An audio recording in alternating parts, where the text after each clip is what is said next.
They told you the mind was fixed, that the way you think, feel, and react is just who you are. They told you change was slow, painful, maybe even impossible. But if that were true, how do some people face chaos with peace? How do some walk through fire and never burn? Here's the truth no one taught you. The mind is not a prison. It's a tool. And Buddhism holds the manual. For thousands of years, monks, mystics, and masters have used simple truths to break mental chains, without therapy, without pills, without running from their past. They learned how to rewire fear into peace, craving into clarity, and pain into power. And now, so will you. Tonight, as you listen, your mind will start to soften. The tight grip of stress will loosen.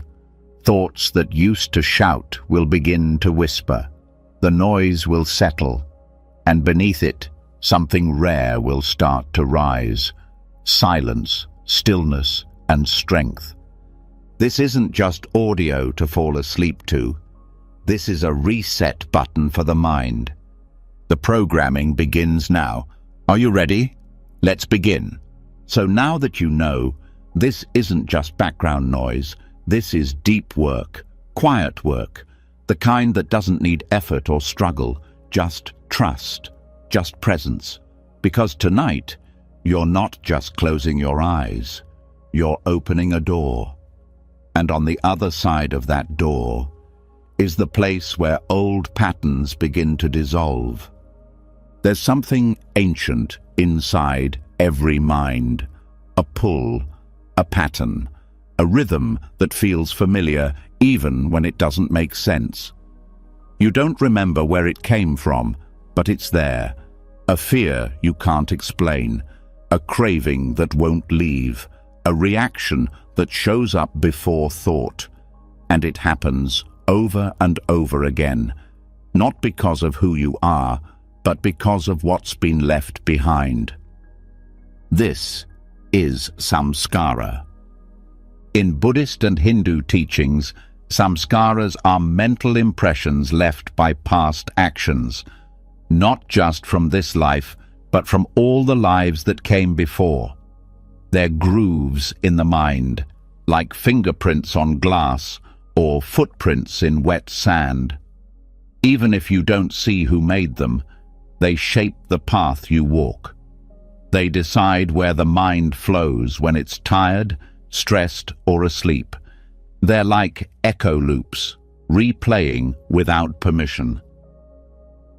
And tonight, you're going to begin letting them go, without needing to know where they came from, without needing to fix anything, just through awareness, stillness, and the deep, slow reset of subconscious reconditioning. Samskaras aren't memories you can see. They're patterns you feel. They show up in the way certain voices trigger you, in the way a smell brings sadness, in the panic that makes no sense. They're why some people fear abandonment before they're ever left, why others chase approval without knowing why. Samskaras don't come with labels. They're energy, carried forward like wind carries scent, unseen, but heavy. And the problem isn't that they exist. The problem is we mistake them for truth. We think they are us, but they're not. They're echoes, and echoes can fade. Right now, the breath you're taking, that's the beginning. Because the breath doesn't carry samskara. The breath doesn't judge, it only flows. It reminds the body of what's real. And that's exactly what meditation does. Not to escape samskaras, but to watch them, to meet them, and to soften their grip without needing to fight them. You don't need to remember the moment a samskara was formed. You don't need a backstory. Buddhism teaches that it doesn't matter if a scar is from yesterday or 1,000 lives ago. The healing happens now. And healing doesn't ask for memory. It asks for presence. So how do these imprints work? Every action, every word, every thought leaves behind a trace. Think of it like a ripple. When an intense emotional moment happens, grief, love, fear, rage, it stirs the mind's surface so deeply that the vibration stays even after the event has passed. That vibration becomes a samskara. And that samskara becomes a habit, not just of action, but of perception. You begin to see the world through that lens, not because the world is that way, but because your inner imprint is coloring everything. This is why two people can experience the same event and walk away with totally different feelings. One sees betrayal, the other sees growth. One feels fear, the other feels freedom.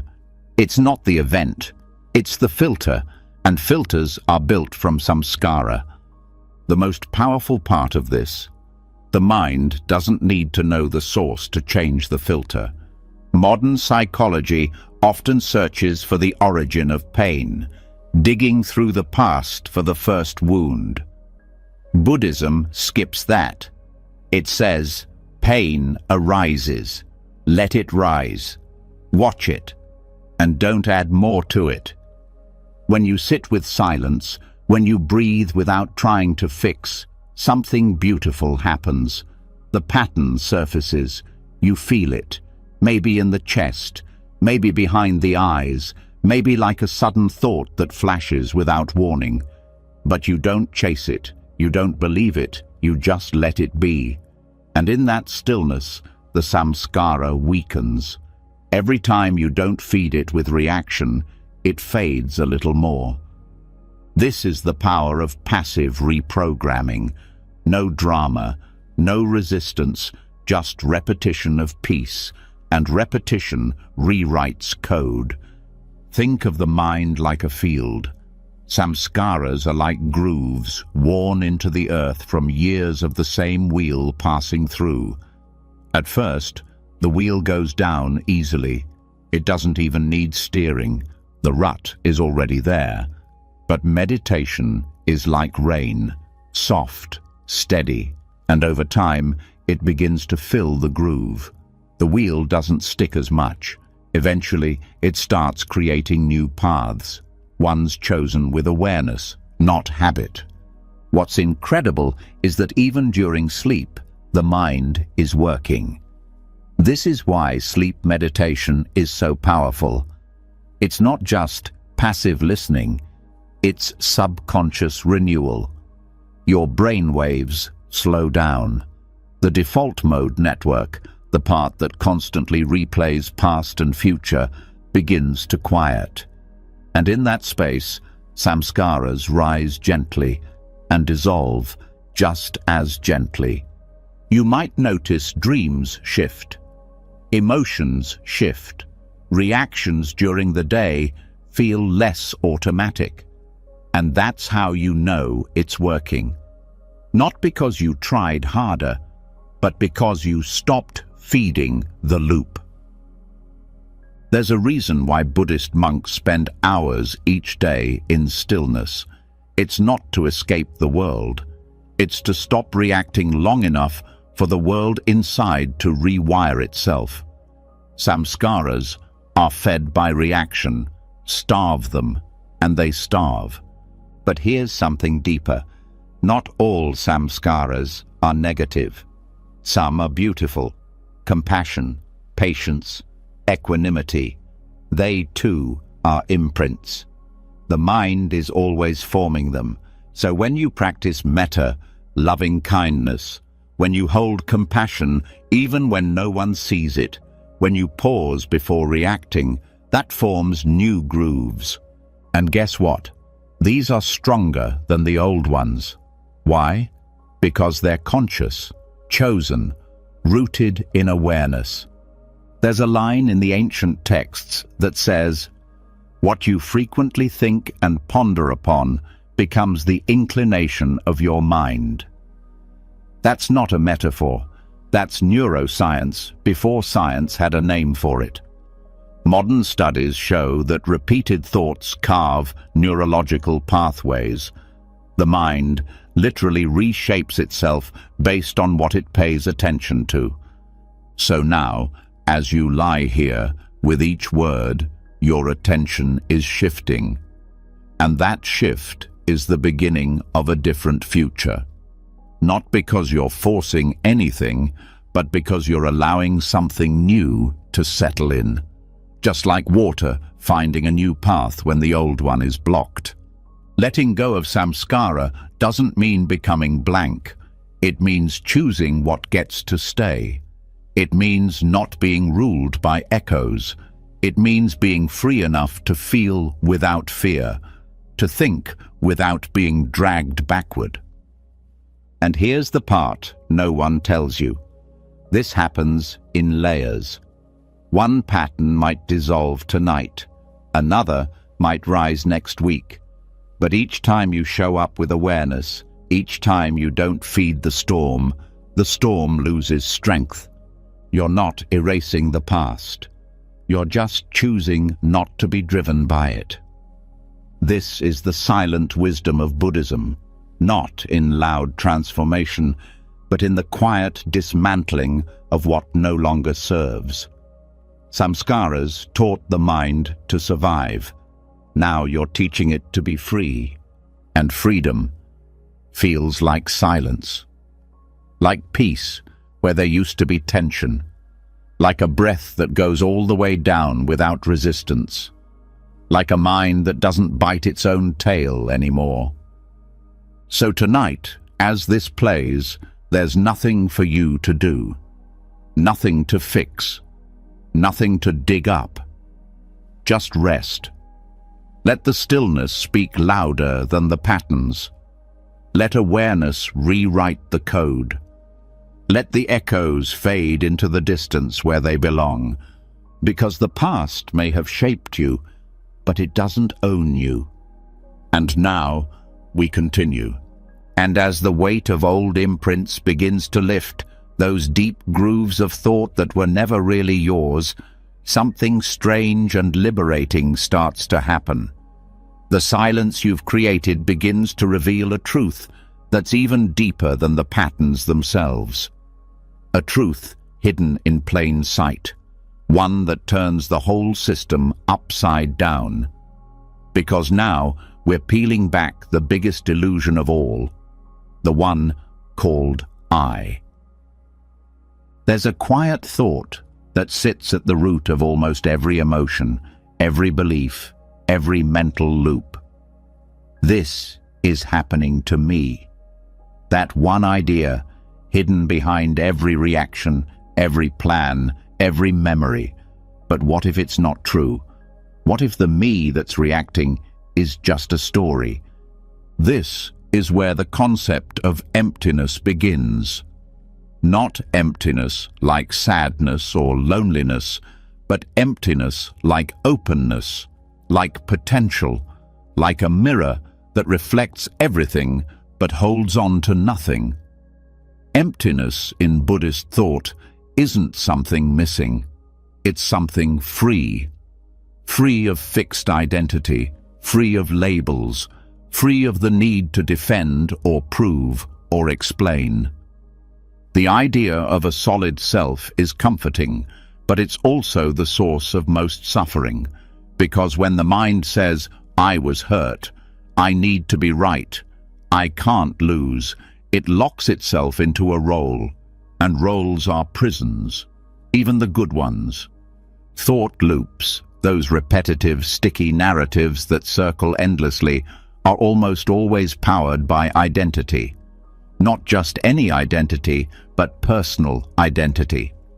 The idea that I am this or I must be seen this way. When someone criticizes, it hurts because the mind says, "That's an attack on me." When failure happens, it becomes, "I'm not good enough." Even success can trap because the ego says, "This must continue or I disappear." This is why breaking thought loops isn't just about changing thoughts. It's about dissolving the I that clings to them. Here's how that works. Buddhism teaches that identity is not a thing, it's a process. A mental construction built moment by moment through perception, memory, comparison, and habit. Like a house built out of fog, it only looks solid if you don't examine it too closely. But the second you pause and observe it directly, it starts to melt. What feels like me is usually just a bundle of sensations, reactions, and old stories stuck together. But when the mind watches those thoughts rise without grabbing them, it sees the gaps. It sees that no thought lasts, no feeling stays, no self remains. This realization is not philosophical. It's liberating, because if I am not fixed, then neither is the pain, neither is the shame, neither is the fear. This is where suffering begins to break apart. Not by force, but by insight. When the mind clings to a solid I, everything feels personal. But when it sees that I is just a habit of mind, emotions stop sticking, thoughts pass through without looping, conflict softens, the drama ends. Let's go deeper. The self wants to exist. It wants to be important. It wants to survive. So it creates conflict. It feeds on problems.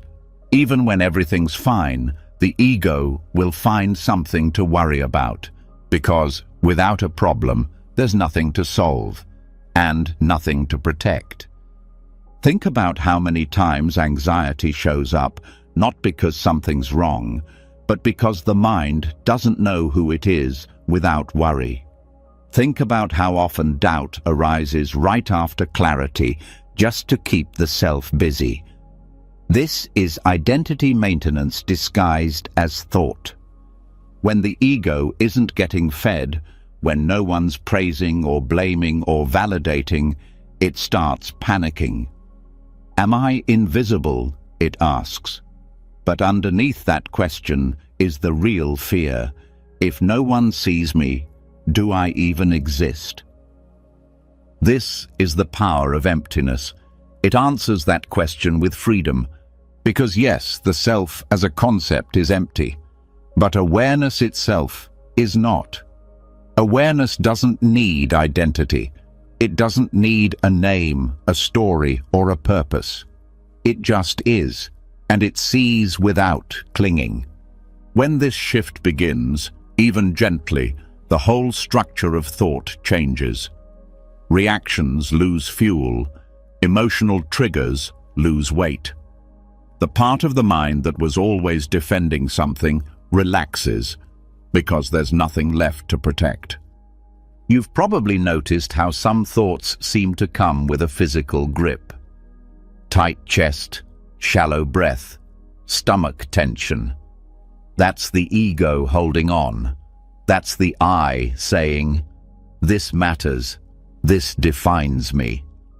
But when you bring awareness to that grip, without trying to change it, it begins to soften, not because you figured it out, but because the self that was clenching begins to dissolve. This is not something you believe in theory, it's something you feel in real time, a lightness, a quiet, a distance from your own voice. And the beauty is, it can happen while you sleep, because the subconscious doesn't need words.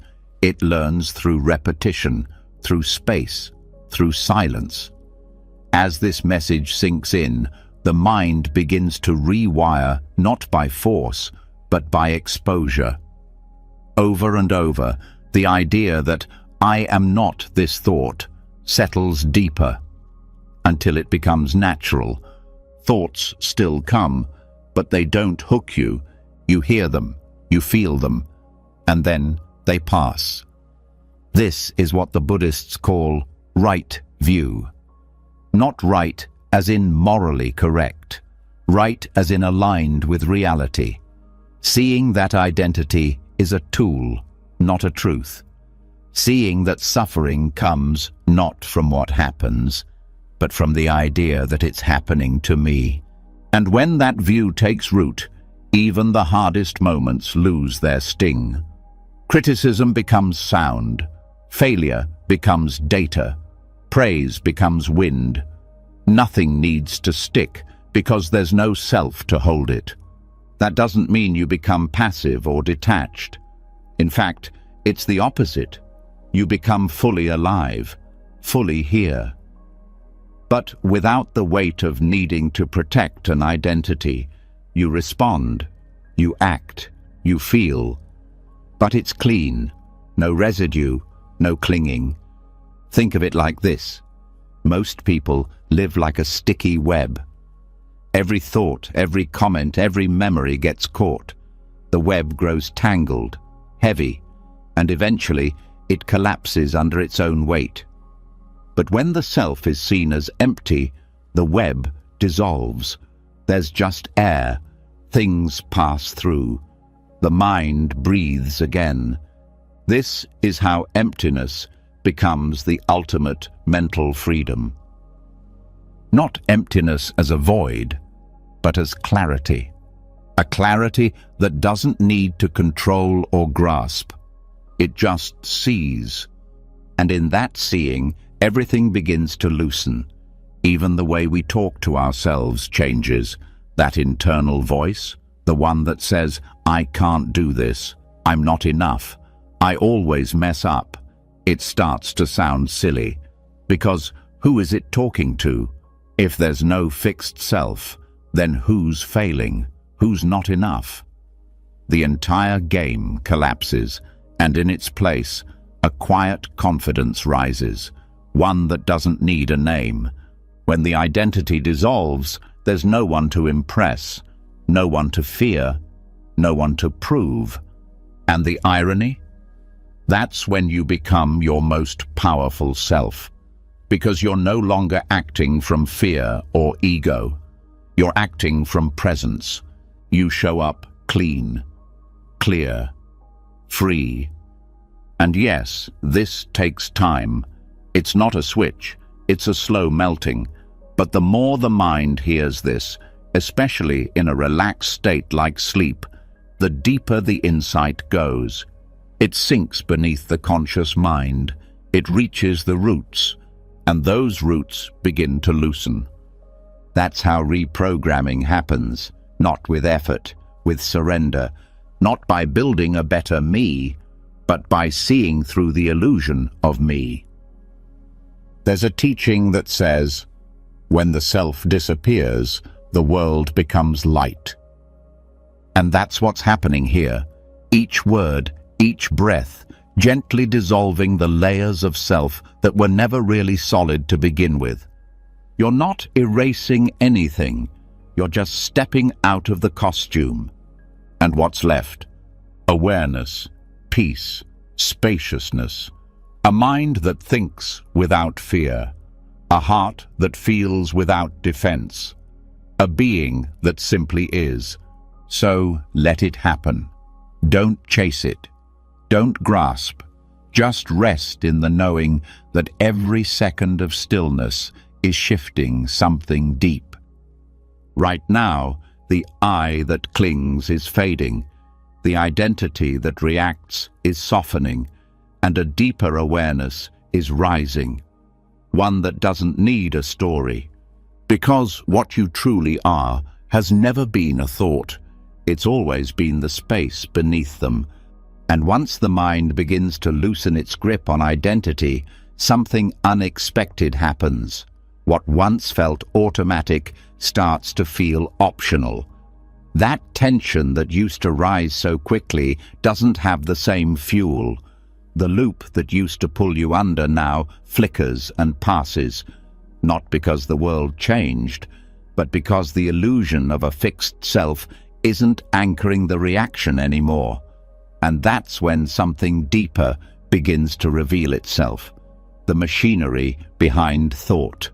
The hidden chain that links one mental event to another, not randomly, but precisely. This is the heart of Buddhist insight, the code behind the chaos. And tonight, we go straight into it. In the stillness you're creating now, the mind is finally quiet enough to witness its own workings. This is where the doctrine of dependent origination becomes more than philosophy. It becomes a mirror, a map, a flashlight in the dark. Because once you know how a thought forms, you don't have to be controlled by it. You can pause the loop, unplug the anxiety, disarm the craving, not by pushing it away, but by understanding how it got there. Dependent origination, also called paticca samuppada, teaches that nothing arises on its own. Every mental state, every emotion, every craving, every fear comes from something before it. And that came from something before that. Like links in a chain, each one connected, each one dependent on the last. This is not a spiritual metaphor. This is a psychological engine, and it runs all day, every day, without being seen. But not anymore.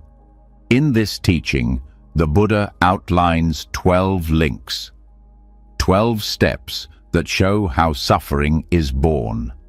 Not in some abstract way, in a step-by-step breakdown of how the mind turns a moment into a prison, and how that prison can be walked out of if the process is understood. It begins with ignorance, not stupidity, not lack of education, but not seeing clearly, not knowing the true nature of things. Ignorance here means not realizing that everything is changing, that nothing is solid, and that clinging creates pain. It's the foundation of every mental distortion. It's like looking through dirty glass and thinking the world is blurry, not realizing the lens is the problem. From that, mental formations arise, habits of thought, impulses. These are the pre-programmed responses built from all past conditioning. They shape how we react before we even notice we're reacting. They set the tone. They nudge the mind toward craving or resistance automatically. Then comes consciousness. Not awareness, but the moment-to-moment knowing of experience. It's the light that shines on sensation, but shaped by what came before. If the light is colored by those old formations, even neutral events start to feel threatening.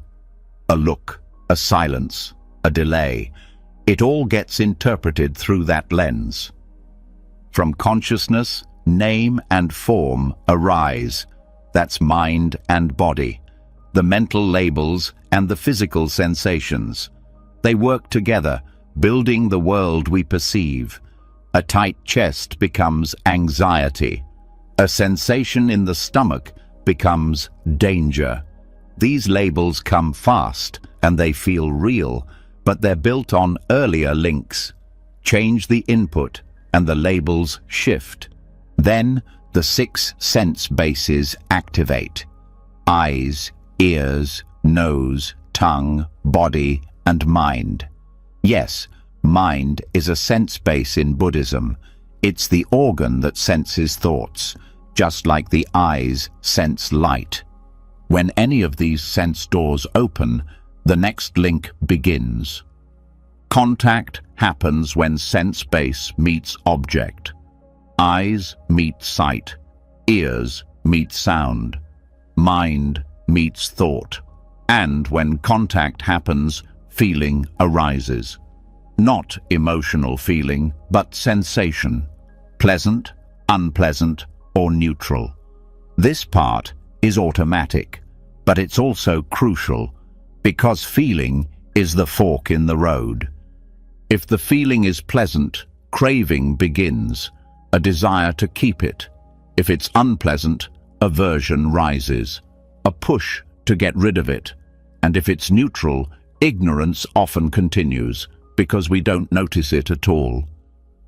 This is where suffering starts to take shape, not from the sensation, but from the grasping, from wanting more or less or different. That craving becomes clinging, a deeper attachment. No longer just, I want this, but I need this to be happy. Or worse, if I don't get this, I am not okay. From clinging, becoming arises a sense of identity, the idea that this is who I am now, whether it's the role we play, the emotion we feel, or the belief we hold. It becomes solid. It defines the moment. And then comes birth. Not physical birth, but the birth of the full mental state, the story, the reaction, the action that flows from all the previous links. Once birth happens, the result is inevitable. Old age and death follow, not literal aging, but decay, endings, loss. The suffering that comes from anything conditioned eventually breaking apart. And with that comes grief, despair, sorrow, what the Buddha called dukkha. But here's the power in all of this. At any point in that chain, awareness can interrupt the link. The process is not fate. It's not fixed. It's just habit. And habit can be rewired. Let's break it down. When ignorance is seen as ignorance, clarity begins. Just recognizing this thought is based on an assumption starts the unraveling.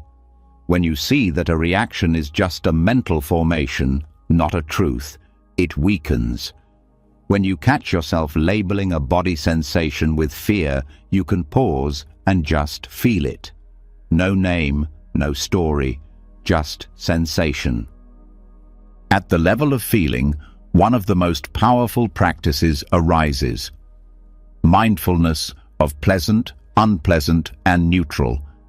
Just noticing this feels good, this feels bad, this feels meh, without clinging or pushing, completely changes the momentum of the chain. Craving doesn't need to follow. You can feel something pleasant and not reach for it. You can feel something unpleasant and not resist it. And if craving is already there, it can be seen too, not indulged, not denied, just watched. Craving wants urgency, but mindfulness slows it down. Clinging only holds power when it's unconscious. When brought into awareness, its grip softens. You don't have to suppress it. You just don't obey it. That's how the cycle weakens, one link at a time. Now consider this. Every time you notice a thought and choose not to react, you're breaking the chain. Every time you feel discomfort and choose to stay with compassion, you're breaking the chain. Every time you choose awareness over identity, clarity over reaction, stillness over impulse, you're rewiring the whole system. And when this starts to happen during sleep-based reprogramming, it becomes even more powerful. Because the mind is not arguing, it's absorbing. These insights begin to sink beneath the surface. The subconscious starts to recognize patterns before they fully form. The pause becomes natural. The loop slows down before it begins. You might start noticing that you don't react the way you used to. That anxiety comes but leaves faster. That craving arises but doesn't control you. That conflict starts, but you don't get pulled in. That's not luck. That's the chain breaking. That's years of mental habit loosening, one soft breath at a time. And you didn't force it, you just saw it, over and over. This is why dependent origination is not just a teaching. It's a tool, a real-time decoder of the mind. It shows you how everything arises and how nothing has to continue, and it gets even deeper. Because this chain doesn't just explain suffering, it explains identity, behavior, emotional addiction, trauma cycles. It shows how a single trigger, like a word or a glance, can ripple through all 12 links in seconds and create a full-blown spiral. But with awareness, those 12 links can turn into 12 gates, each one a chance to return to presence. This is how deep the mind can go, and how simple the freedom is. It's not about removing pain. It's about removing the illusion that pain must lead to suffering. It's not about controlling thoughts. It's about seeing them clearly enough that they don't control you. Each night you listen, this understanding goes deeper. The mind learns not just intellectually, but viscerally. It rewires, not because it's told to, but because it's finally seeing how it's been fooling itself all along. There's no need to memorize the links. Just remember this. Suffering builds when the mind reacts. Freedom builds when the mind sees. You don't have to stop the chain at the first link. Stop it at the 5th, or the 7th, or the 11th. Any point is an entry point. Every moment is a door. And when enough of those doors are opened, a new path forms. One that doesn't lead to sorrow, one that doesn't end in reaction, one that loops not into craving and identity, but into clarity, peace, and rest. That's what's happening now. You're not just falling asleep, you're rising above the loop. And now that the chain has been revealed, that link between one moment and the next, that silent engine behind every craving, every reaction, every constructed identity, something subtle starts to shift. There's a widening of space between stimulus and response, a pause that wasn't there before, a deeper awareness of where thoughts begin and how easily they snowball when not seen clearly. But as clarity grows, so does a new kind of burden, the question of consequence, the weight of cause and effect, the quiet voice that wonders, did I bring this on myself? And tonight, that weight begins to lift. Because the next layer of mental reprogramming isn't just about understanding the process. It's about untying the knot of guilt that forms when karma is misunderstood. A knot that tightens with every mistake, every failure, every painful outcome. But Buddhism offers a different way of seeing it. Not through punishment, not through shame, but through precision. Through understanding the difference between karma and vipaka, action and result. The word karma gets thrown around a lot, often stripped of its depth. In popular culture, it's used like a cosmic scoreboard. Do good, get good. Do bad, get bad. But that's not how the Buddha taught it. Karma isn't about judgment. It's about momentum. It's not a cosmic punishment system. It's a natural law of cause and effect, operating at the level of mind.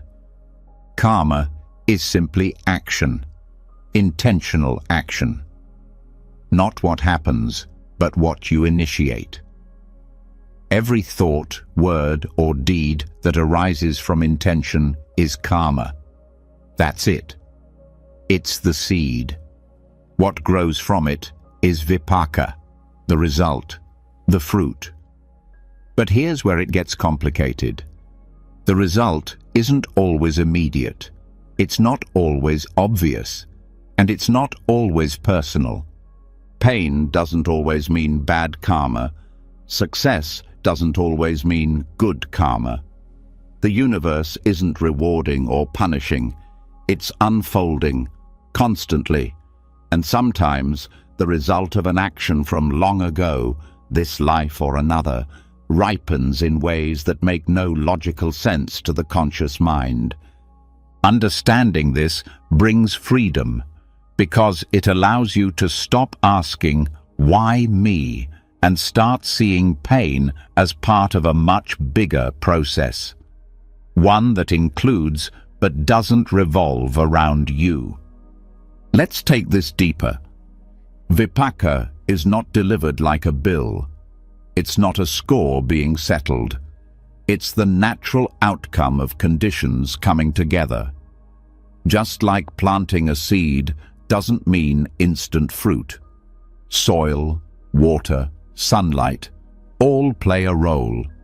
And even then, weather and time affect how and when it ripens. Some karma ripens quickly, some takes years. Some may not ripen at all in this life. Others may not even be yours. Yes, because the field we live in isn't isolated. It's shared. Collective karma exists. Group patterns, cultural trauma, inherited tendencies passed down not just biologically, but emotionally, psychologically. Sometimes what feels like your fault is actually the residue of systems much larger than the individual. This is why vipaka cannot be taken personally, because what arises now is the result of countless conditions, not a divine verdict. You don't suffer because you deserve to. You suffer because conditions have aligned in a certain way, and those conditions can shift. This perspective creates a different kind of healing, one not rooted in guilt or blame, but in clarity. When pain is seen as result, not identity, you stop using it as proof of your worth. You stop interpreting every struggle as a sign that something is wrong with you, and more than that, you stop fearing karma. Because when understood correctly, karma is empowering. It says, your choices matter, not because they control outcomes, but because they shape your inner world. Karma is not about what happens to you. It's about how you move through what happens. Let's break it down further. When the mind believes pain is a punishment, it creates resistance. It clenches, it questions, it spirals. But when pain is seen as a vipaka, an unfolding of conditions, something softens. You still feel it, but it no longer defines you. It no longer becomes your identity. And when you start seeing the difference between karma and vipaka in real time, the way you move through life changes. You make a mistake. Instead of spiraling into guilt, you reflect. You see the intention behind the action. You adjust. That's karma. You experience consequences. You feel the sting. But instead of self-punishment, you respond with care. That's wise engagement with vipaka. This is not about moral perfection. It's about sensitivity, awareness, discernment. Seeing that what you sow may not grow immediately, but the soil remembers. And here's the part that really frees the mind. Understanding that some vipaka has nothing to do with your present karma. This removes the false pressure to control outcomes. It allows compassion to rise in the face of confusion. Sometimes life hurts because life is complex, not because you did something wrong. And this is where deep forgiveness starts. Not just for others, but for yourself. Because when you realize that results are just that, results, You stop beating yourself up over the uncontrollable. You stop tying your worth to success. You stop thinking you could have done more if only you'd been better. You begin to trust something wiser than logic. The slow unfolding of mind and matter, the subtle shift that happens when you meet life with awareness instead of judgment. Let's bring this into the subconscious. When this understanding begins to settle, not just in the intellect, but in the emotional core, it rewires how the nervous system responds to challenge. The guilt reflex weakens. The shame impulse loosens. That quiet voice that whispers, "This is your fault," begins to fade. Because the mind now knows, fault isn't the point. Response is. Even in dreams, even in deep rest, this shift can be felt. A dream of failure might no longer leave a residue of self-hatred. A memory might arise, but pass without the same sting. Not because the memory changed, but because the lens did. And that lens is what karma shapes most. You may not control what happens, but you can always influence how you see. That's where karma is most powerful, not in changing the outer world, but in transforming the inner response. The more this teaching is heard, the deeper it goes. It starts to replace old scripts. Scripts that say, "You're being punished. This is what you deserve. You always mess up." Those scripts dissolve when met with truth. Because the truth is far more compassionate than the ego ever was. And the truth is this: you're not here to be punished. You're here to awaken. Every moment, every emotion, every ripple of experience is part of that awakening. Some karma ripens sweet, some ripens bitter. But all of it can be used for clarity. All of it can be met with grace. Even when the mind forgets, the practice remembers. Even when fear returns, the path is still beneath your feet. Vipaka may be the fruit, but how you carry it, how you move through it, that's the practice. That's the freedom. That's the real karma being created in every breath. So now, as your body rests and the mind opens, let this truth settle in. Nothing that's happening to you is final. Nothing defines you. Pain is a visitor. Guilt is a shadow. And the only thing that matters now is presence. Presence sharpens karma. Awareness softens vipaka. And the more you stay with both, the lighter the path becomes. This is the shift, from blame to understanding, from resistance to acceptance, from guilt to wisdom. And now that the burden of guilt has begun to lift, that old misunderstanding of karma as punishment replaced by the clarity of cause and unfolding, a deeper softness begins to enter. A space opens inside the mind, no longer defending, no longer blaming, just ready. Ready to feel without fear. Ready to experience life not as something to survive, but something to meet with dignity. That readiness is where the next layer begins. Because once the mind is no longer spinning in shame, it becomes teachable. And what it can learn, even in sleep, are states of being that heal everything they touch. States that don't depend on outcome, identity, or control. Just presence, just feeling, and those states are the Brahma viharas. They're called the sublime attitudes, not because they're difficult or unreachable, but because they elevate the heart. 4 states of mind so pure, so clean, that when practiced regularly, They reshape everything: how thought forms, how the body reacts, how the world is perceived. They're not moods, they're not emotions, they're dispositions of consciousness. And when introduced during sleep, when resistance is low and receptivity is high, they begin to etch new grooves into the emotional core.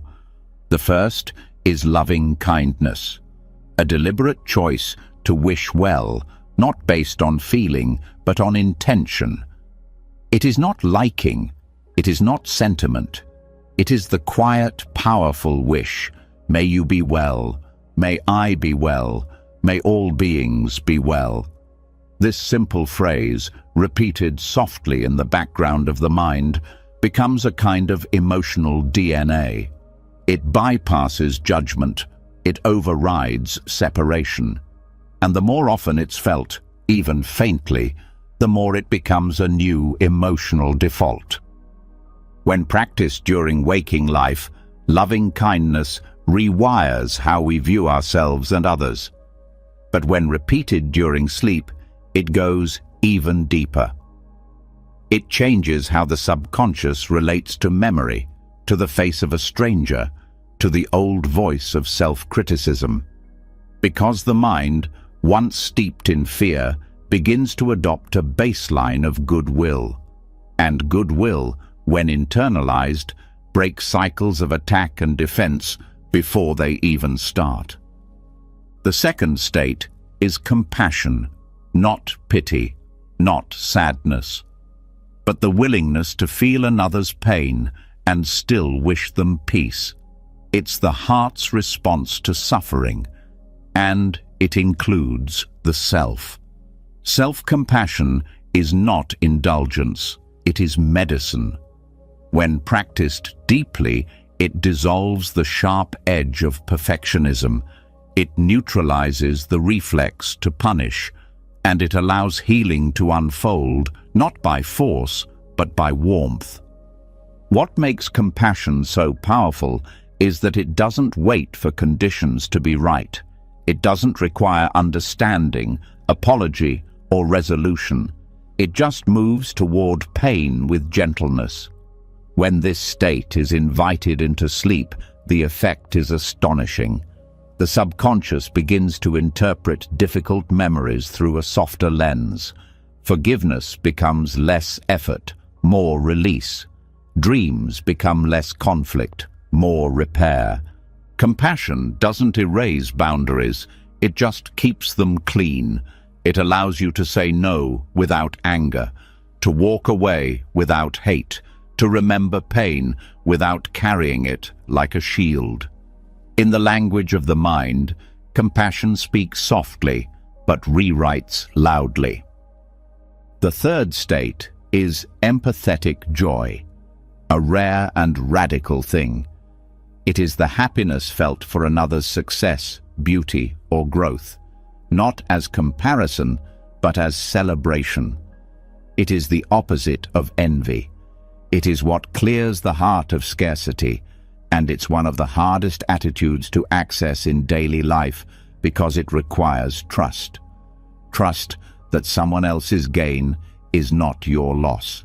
Trust that goodness is not a limited resource. But when this state begins to arise, even in small moments, it signals a massive shift in the emotional landscape. The competitive mind loosens, the inner critic weakens, and the capacity to feel joy increases. Not because life got easier, but because the heart became more open. Practicing empathetic joy in sleep is one of the most effective subconscious rewiring tools. Why? Because during rest, the ego's comparison software is paused. The mind is less guarded, more absorbent. When positive affirmations around shared joy are introduced gently, I rejoice in the happiness of others.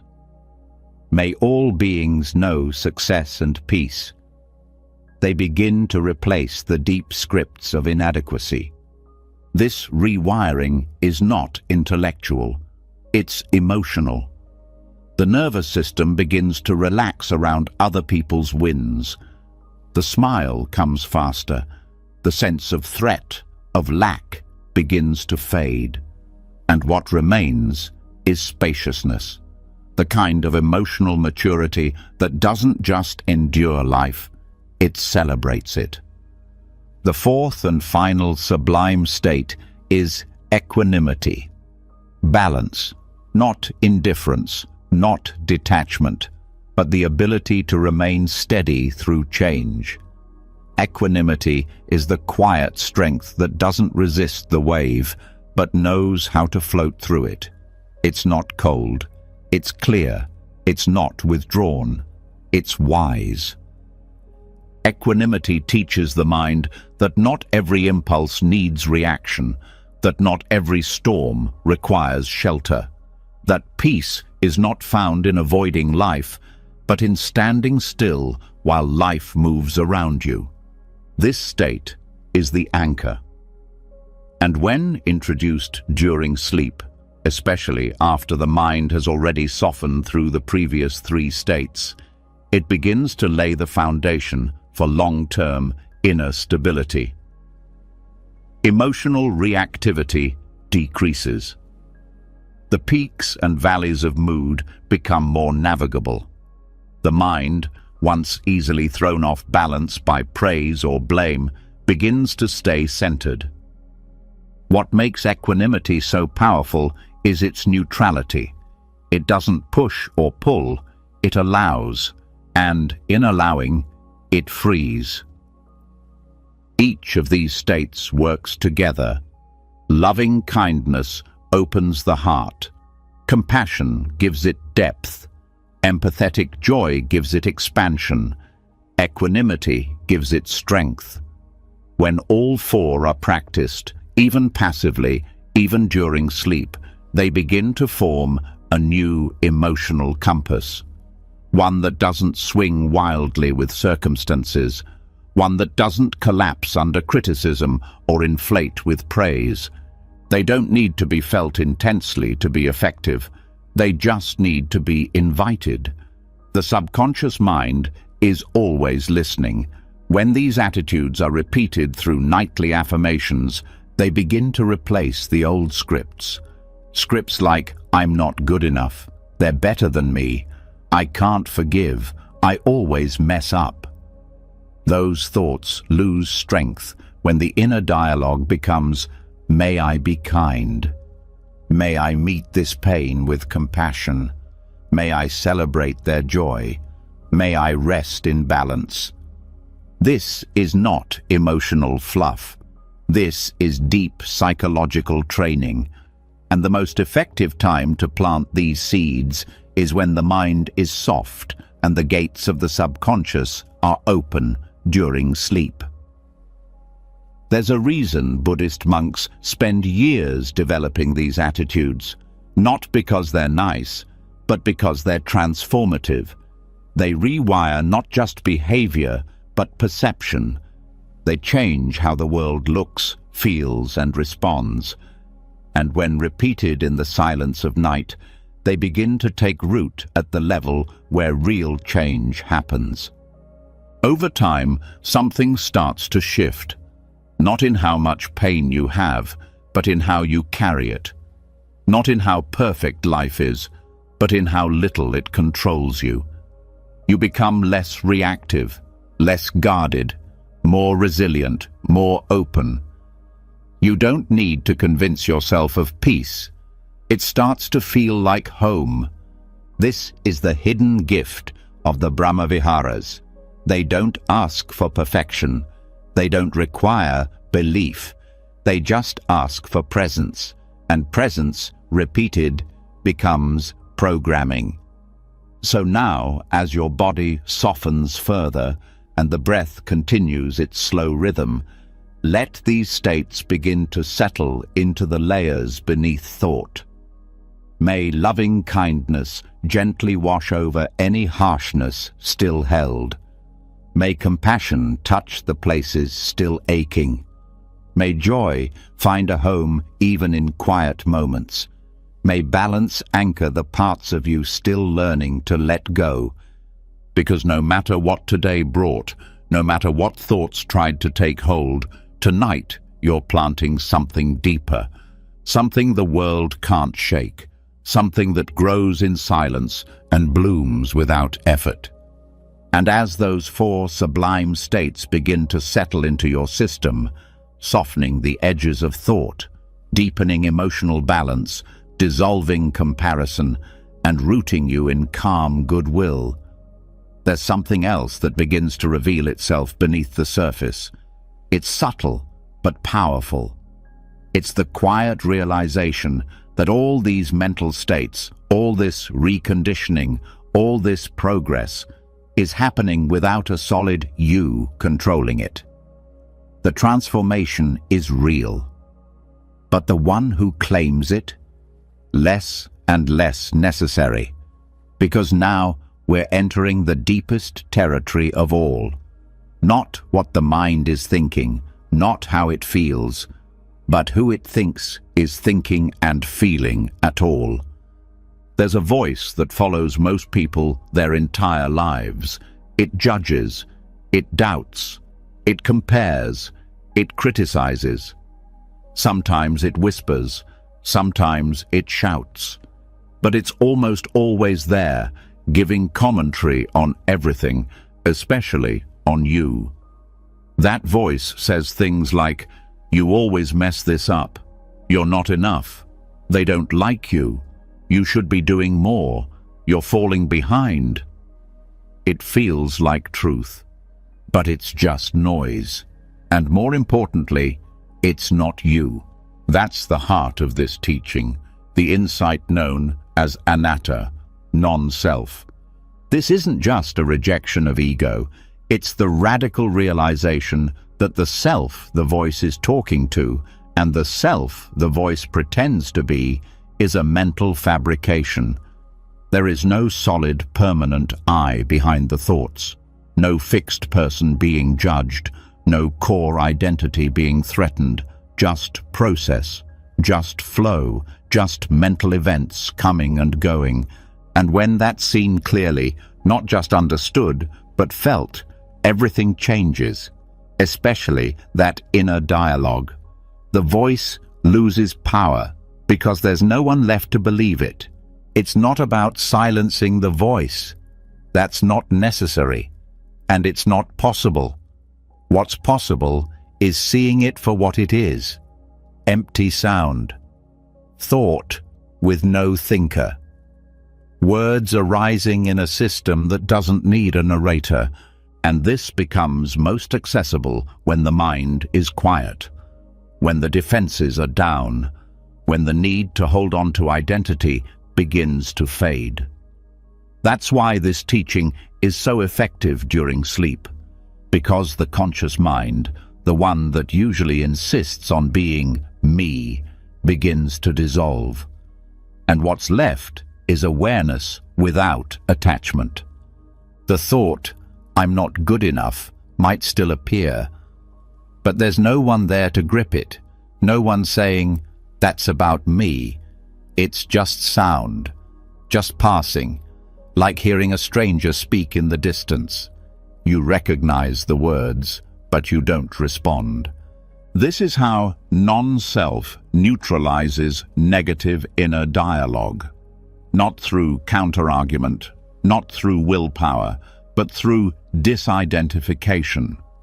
The insight that this voice isn't coming from a real self, it's arising from conditioned habit, from echoes, from brain patterns, not from identity.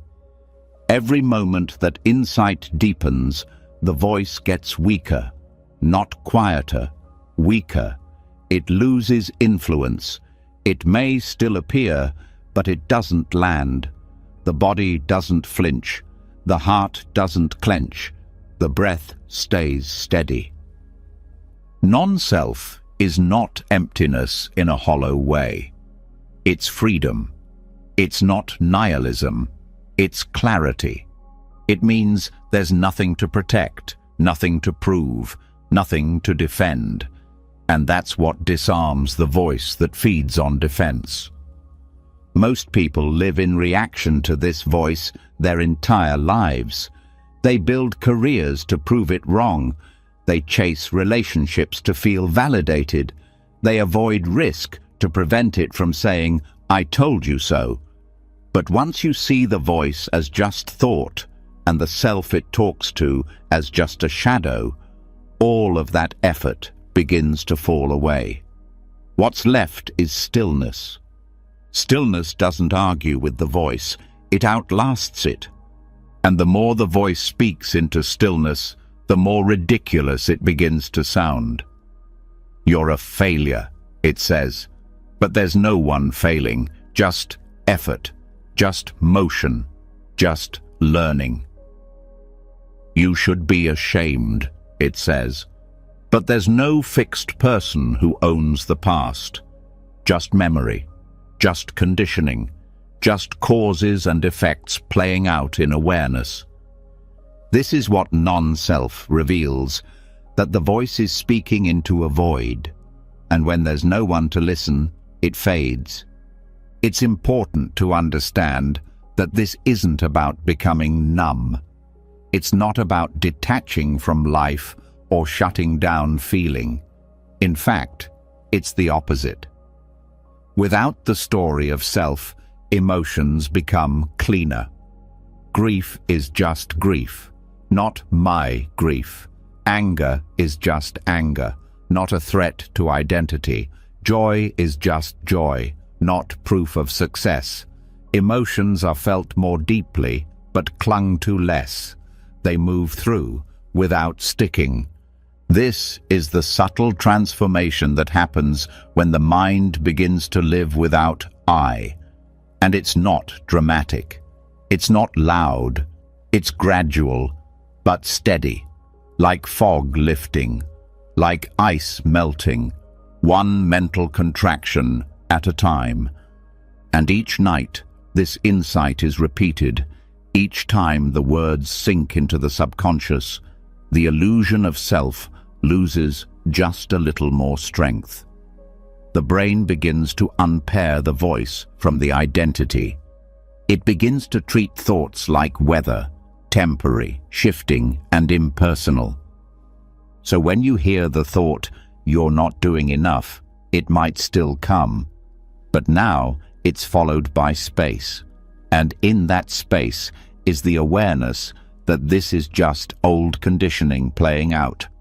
No one needs to answer. No one needs to obey. And just like that, the loop breaks. The ego thrives on urgency, on making everything personal, on turning every thought into a threat. But the teaching of non-self gives you an exit, not from life, but from the illusion of being trapped inside it. You begin to operate from clarity, not protection. From peace, not performance. From presence, not narrative. And this transformation isn't limited to sleep. It leaks into the day. You speak less defensively. You move through conflict with less friction. You make decisions with less second-guessing. Not because you became more confident, but because there's no self to protect. Just awareness choosing, adjusting, flowing. Even the body begins to respond. Tension patterns shift. The shoulders drop. The jaw relaxes. Breathing deepens. Because when there's no me at the center of the storm, the system doesn't need to brace for impact. This is the heart of true reprogramming. Not just changing what you think, but loosening who you think you are. And letting that space fill with something truer, something softer, something that doesn't argue with pain, but holds it with wisdom. Because once you see that the self is not a solid thing, but a flickering process, you stop trying to fix it, and you start living from the place beneath it, the place that watches, that listens, that knows, even now, that peace isn't found in changing the voice. It's found in stepping outside of its reach. So tonight, let the voice say what it wants. Let the thoughts rise and fall. Let the mind do what it does. But know, deeply, that you are not what it says. You are not the story it tells. You are not the self it defends. You are the silence behind it. And now, we continue. And as the illusion of self dissolves quietly into the background, no longer driving the narrative, no longer defending its position, what's left is something rare: stillness without tension, awareness without noise. The voice that once seemed so urgent now fades into the hum of passing weather. And within that silence, something deeper stirs. Not a thought, not a belief, a state, a place the mind can enter when it no longer clings. A place so calming, so steady, it begins to reset everything it touches. This is not daydreaming. This is not sleep. This is absorption. This is jhana. And it's where the mind begins to heal from the inside out. Jhana is one of the most powerful yet overlooked tools in Buddhist meditation. It's not a mystical escape. It's not about visions or revelations. It's the natural byproduct of focused awareness and inner stillness. When the mind stops scattering itself across distractions, when it no longer reacts or chases or judges, it starts to settle. And if it settles deeply enough, it drops into a new kind of awareness. One that's unified, one that's quiet but intensely alive. This is jhana. There's nothing forced about jhana. You don't chase it. You create the conditions, and it arises. And those conditions are simple: steady attention, relaxation of effort, continuous presence. It's like tuning an instrument. Once the pitch is right, harmony happens on its own. The mind finds a new frequency, and that frequency starts to recalibrate everything below the surface. What's unique about jhana is how physical it feels, even though it's a mental state. The body begins to quiet, but not in sleep.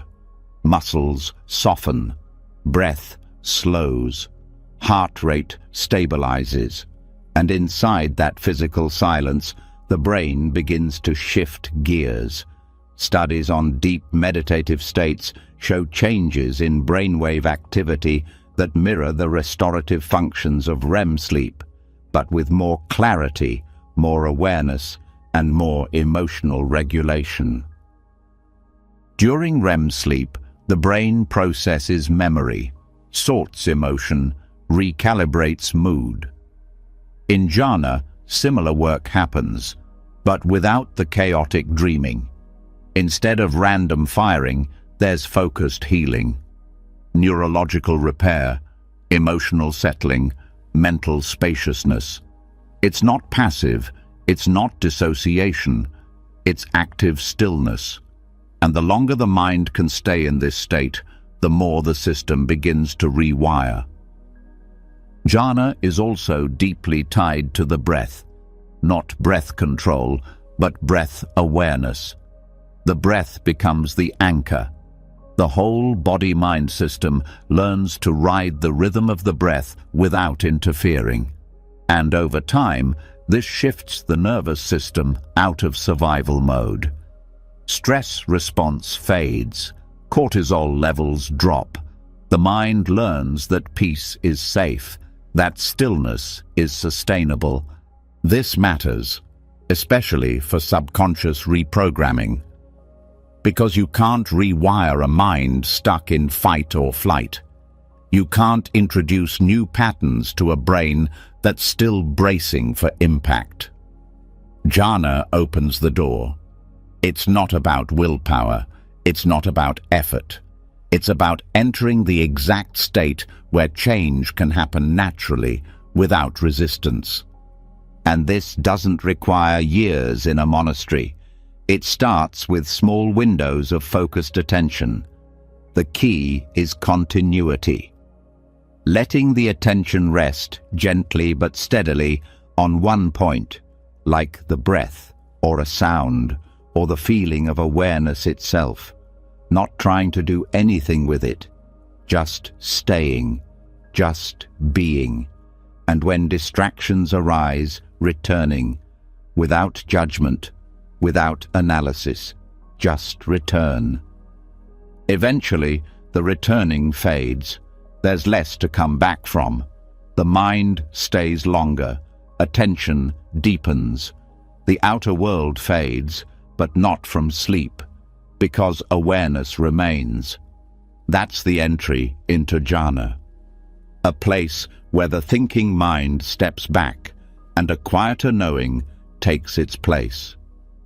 Inside jhana, there is no narrative, no story, no self-concept, just presence.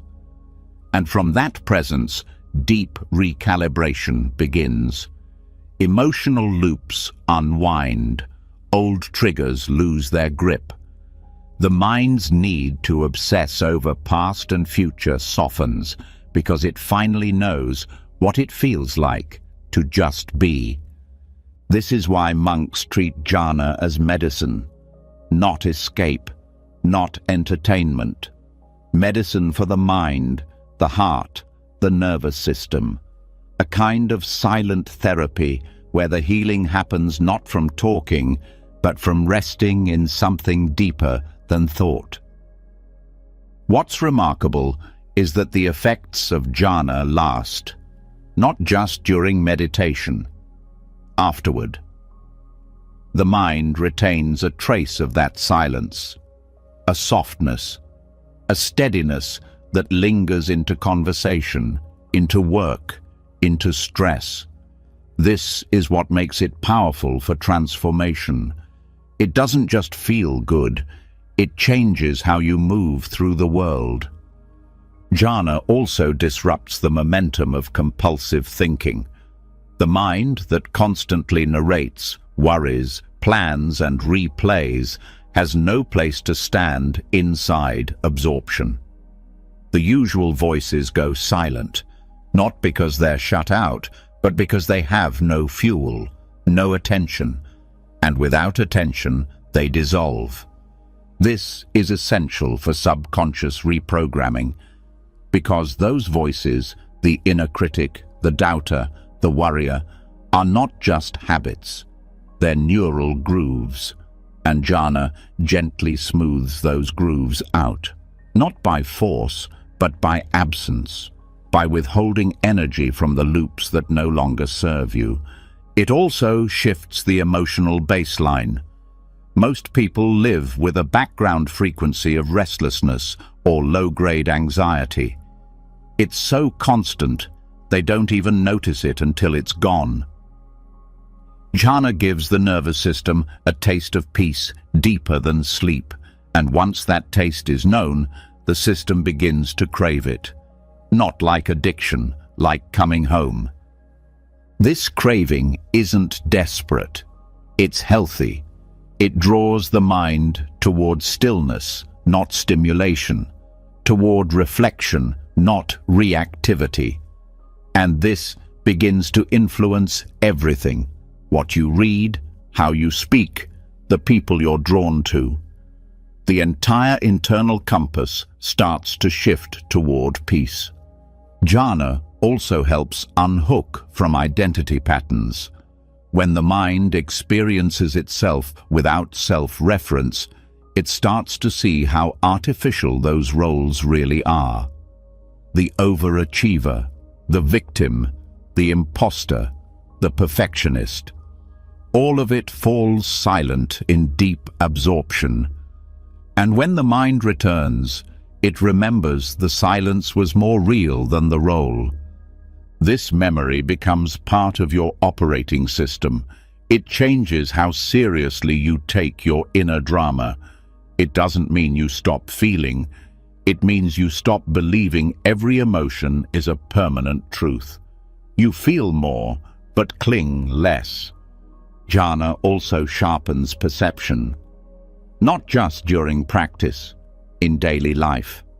Colors seem brighter, food tastes richer, attention gets stronger, because jhana trains the mind to focus without strain, to observe without judging. That clarity bleeds into everything else. It also improves emotional regulation, not by suppressing emotion, but by expanding the container. In deep stillness, emotions don't vanish. They unfold like waves in slow motion. The mind sees them before they peak. And that space allows for choice. The scream never comes. The shutdown never happens. The reaction stops before it starts. That's the silent power of jhana. It builds inner pause, inner space, not as a skill to be used, as a new default setting. And here's the most profound part. Jhana can be cultivated even in sleep. Not in the same depth as formal sitting, but enough to change the baseline of the subconscious. When the nervous system is used to resting in calm presence, that state begins to appear on its own, during rest, during dreams, even in moments of stress. You begin to notice that your dreams become quieter, that your mornings feel lighter, that your reactions soften, not because you tried harder, because your inner system is now calibrated to silence. This is not magic. It's conditioning.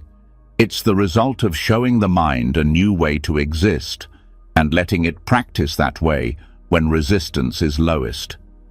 Jhana is not a goal. It's not something to chase. It's a state the mind remembers how to enter once it stops trying to fix itself. It's a return, and every night you allow your system to rest in words like these, you're pointing the mind back to that return path. So even now, as you rest, the mind is adjusting, calibrating, rebalancing itself around a new center. Not thought, not story, not self, stillness. And from that stillness, everything changes, not all at once, but surely and deeply. And as the mind begins to stabilize in that deeper stillness, that unshakable absorption where reaction fades and awareness takes the lead, something else becomes possible, a deeper inquiry. Not into how to calm the mind, but into what the mind actually is. Not just silence from thoughts, but clarity about the structure beneath them. When the turbulence settles, the components that create experience start to show themselves. And what becomes clear, perhaps for the first time, is that what we call self isn't one thing.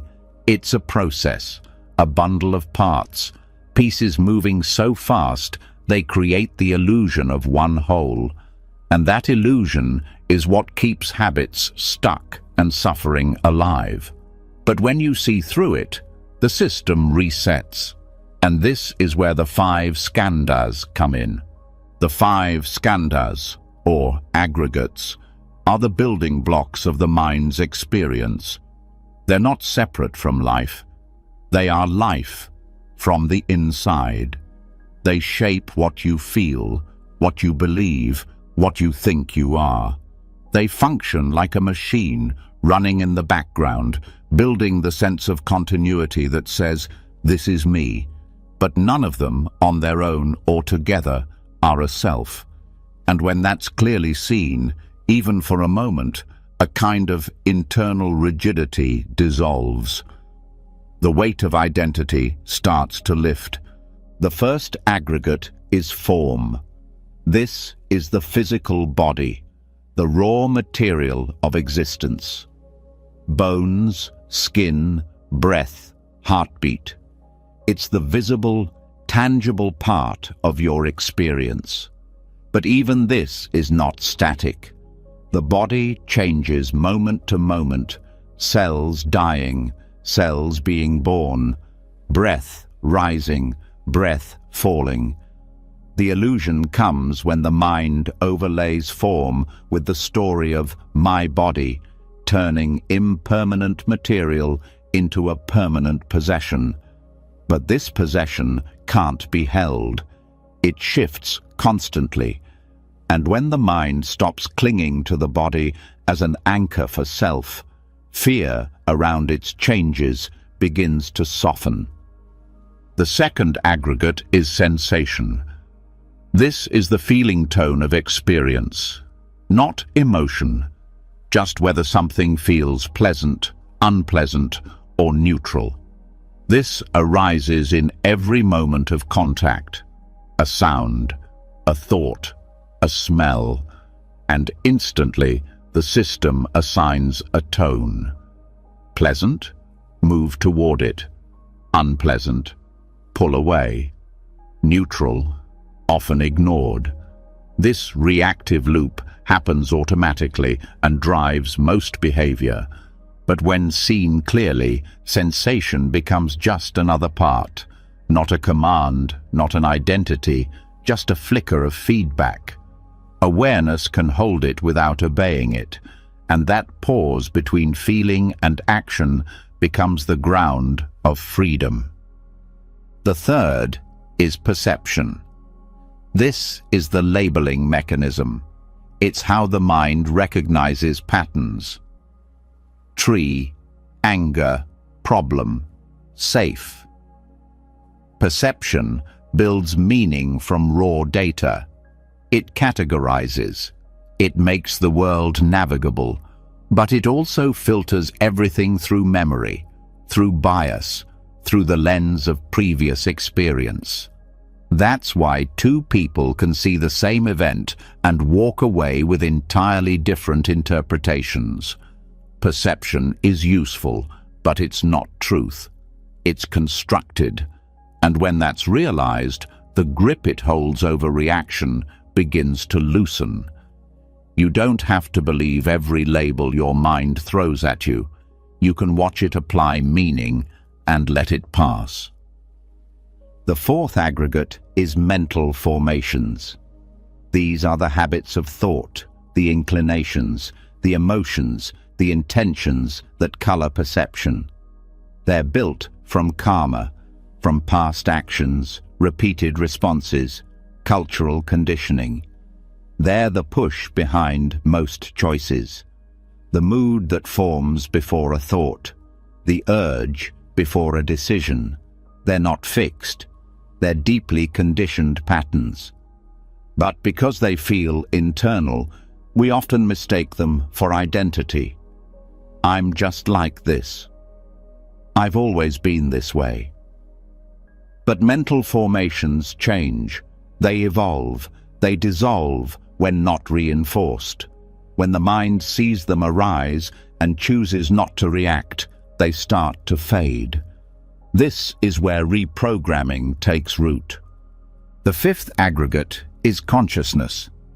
This is awareness itself, but not pure awareness. It's the awareness that arises with a specific object, the knowing of a sight, the hearing of a sound, the awareness of a thought. It's tied to contact, and it changes with it. Consciousness is not one thing. It arises and passes based on conditions, but it moves so fast it appears continuous. That illusion of constant awareness creates the idea of a stable me. But when consciousness is observed closely, it reveals its shifting nature.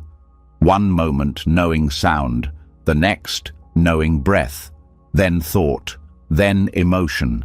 A dance of knowing, but not a knower. Together, these five aggregates build what feels like a person. But they're not a person. They're processes, events, functions. And when any one of them is examined closely, it's seen to be empty of self. This emptiness is not nothingness, it's freedom. It means these aggregates don't own you, they don't bind you, they arise, they pass, and they can be met without fear. When the mind begins to see this, not just in theory, but through direct experience, identity starts to soften, reaction slows down. The compulsion to control everything fades, because the system stops defending a solid self that was never there. This insight also has profound implications for habit change. Most habits are built on the illusion of self. I always do this. I'm someone who struggles with that. But those sentences are just shorthand for a pattern of aggregates, a sensation, a perception, a mental formation, a reaction, all of which are impermanent. When they're no longer tied together by the idea of I, they become flexible, changeable, open, and this is exactly how mental habits reboot. Not through pressure, but through spacious awareness. When you see that what you call yourself is just the 5 aggregates interacting in real time, the grip of shame, doubt, fear, pride, all of it begins to loosen. Even pain becomes more workable. Physical pain is seen as sensation, not identity. Emotional pain is recognized as mental formation, not evidence of a broken self. Thoughts of despair or anxiety are noticed as movements of consciousness, not signs of failure. This shift doesn't remove difficulty, but it removes the extra suffering created by the belief in a solid me who is failing, broken, or stuck. The 5 aggregates also help dissolve future fear, because when you realize that there is no fixed self continuing into tomorrow, just an ongoing flow of changing conditions, there's nothing to protect, nothing to preserve. The mind relaxes into each moment, knowing that what it experiences now is not a permanent version of anything, just passing formations. This insight is especially powerful during deep rest and sleep-based reprogramming, because the subconscious often clings to continuity. It's the basis of most anxiety, the belief that who I am now will always feel this way. But when the aggregates are gently introduced during rest, through language, tone, repetition, the mind begins to let go of that belief.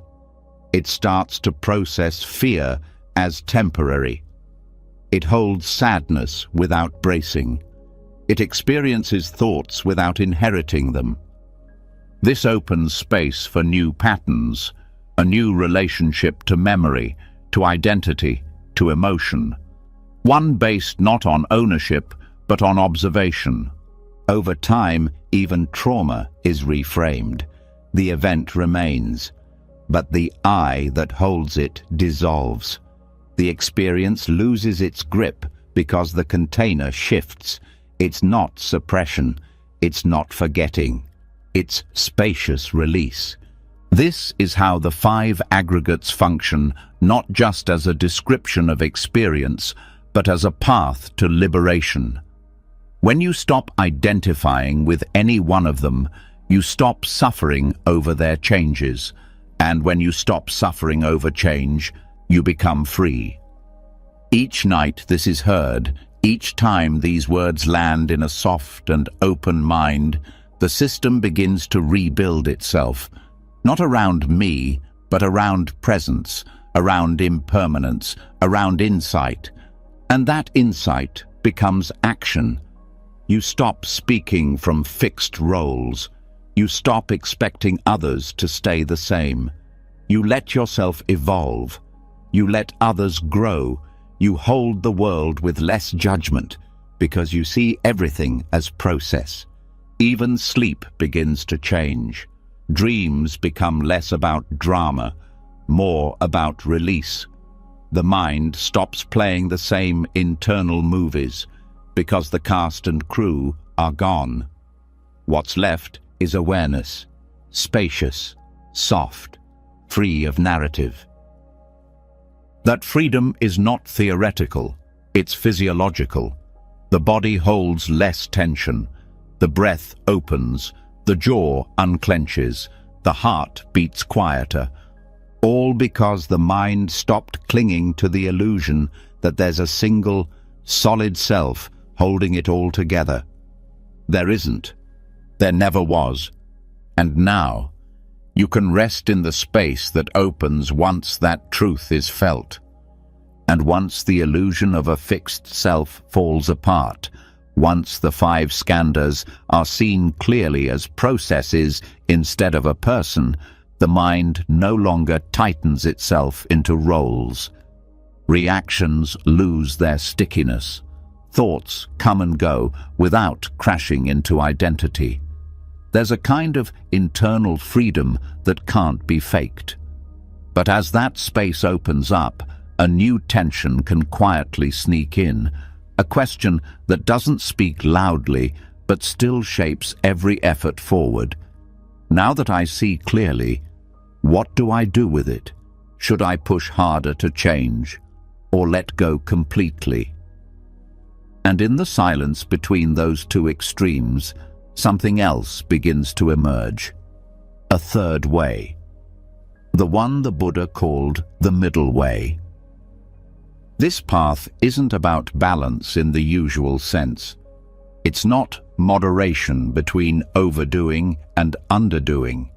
It's a deeper wisdom that sees both control and surrender for what they are, forms of clinging. One clings to progress, the other clings to release. One says, I must fix this. The other says, I must stop trying. Both are based on desire, both are rooted in identity, and both keep the cycle going. The middle way is different. It doesn't lean into force, and it doesn't collapse into passivity. It moves beneath both, quiet, steady, attentive. It lets effort rise when needed and fall away when not. It doesn't reject discipline. It doesn't chase comfort. It meets the moment exactly as it is, then responds, not with panic, not with withdrawal, but with presence. This is not an easy concept for the modern mind. Most systems teach in binaries, go all in or give up, push through or let it be. But the middle way doesn't need those poles.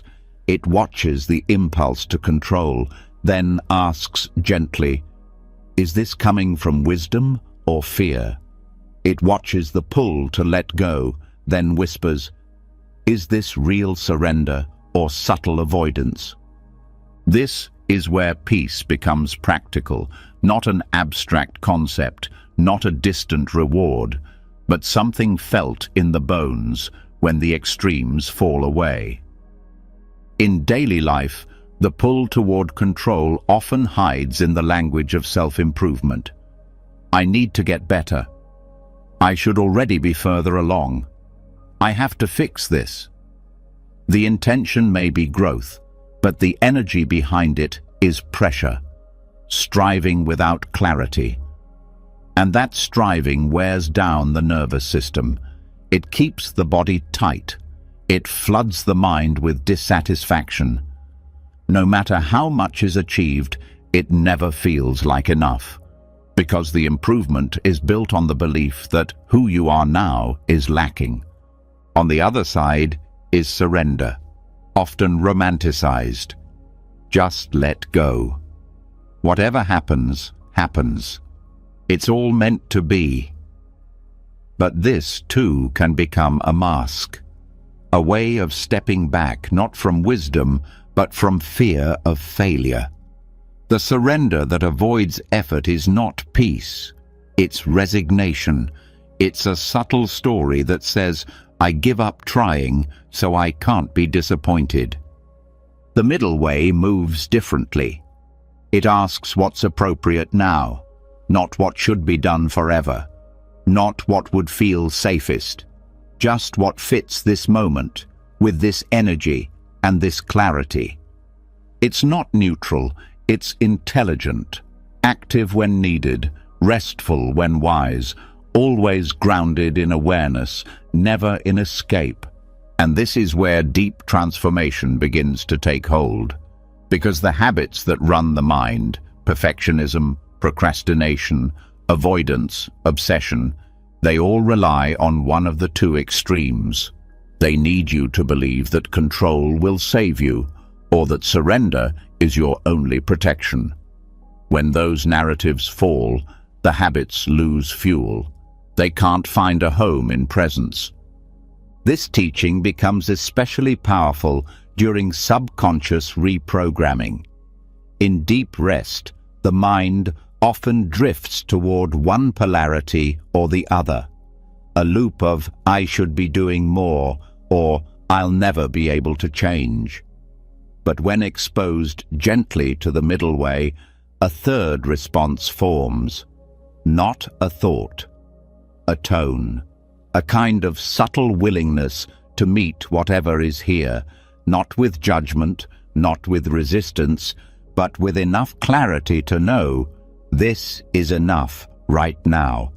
The nervous system begins to recalibrate. The stress from striving starts to loosen. The fatigue from avoidance begins to lift. And what's left is a state that doesn't need to swing from effort to collapse anymore. The middle way is not a compromise. It's not a weak blend of opposites. It's a different movement altogether. One that trusts the moment to reveal the path forward instead of forcing one. And it works because it speaks directly to how the mind creates suffering. Suffering is rarely about the present moment. It's about the resistance to it. The belief that it should be different. That you should be different. That something needs to happen immediately to fix what's wrong. The middle way sees that belief and doesn't argue with it. It simply doesn't obey it. That refusal to obey the extremes becomes a new kind of strength, a quiet power that no longer needs to shout, that no longer needs to prove anything. It's the strength of being aligned, not pulled. In practice, it looks like this. You sit to meditate. The mind wanders. The old voice says, "You're not doing this right. Focus harder." Another voice says, "Why bother? Just let it go." The middle way steps in and says, "Just return." No guilt, no drama, just return. You face a difficult emotion. One part wants to suppress it, another part wants to drown in it. The middle way holds the feeling without collapse, without pushing it away. It says, "This too belongs. Let it be felt. Let it move." You set a goal. One impulse says, "Crush it. Hustle. Never stop." Another says, "It's too much. Just surrender." The middle way moves one step forward without attachment to the result. It doesn't seek to win or avoid losing. It seeks to act wisely, here and now. This path doesn't make you passive. It makes you precise. You don't waste energy on extremes. You don't live on edge. You live inside the moment, not ahead of it or behind it. And slowly, the mind begins to trust this path. The subconscious sees that things get done. Growth happens. Emotions pass. Without pressure, without panic, without retreat. That trust becomes the foundation for deeper change. Because when the mind trusts, it stops needing to control. When it trusts, it stops fearing surrender. It sees both as tools, not identities.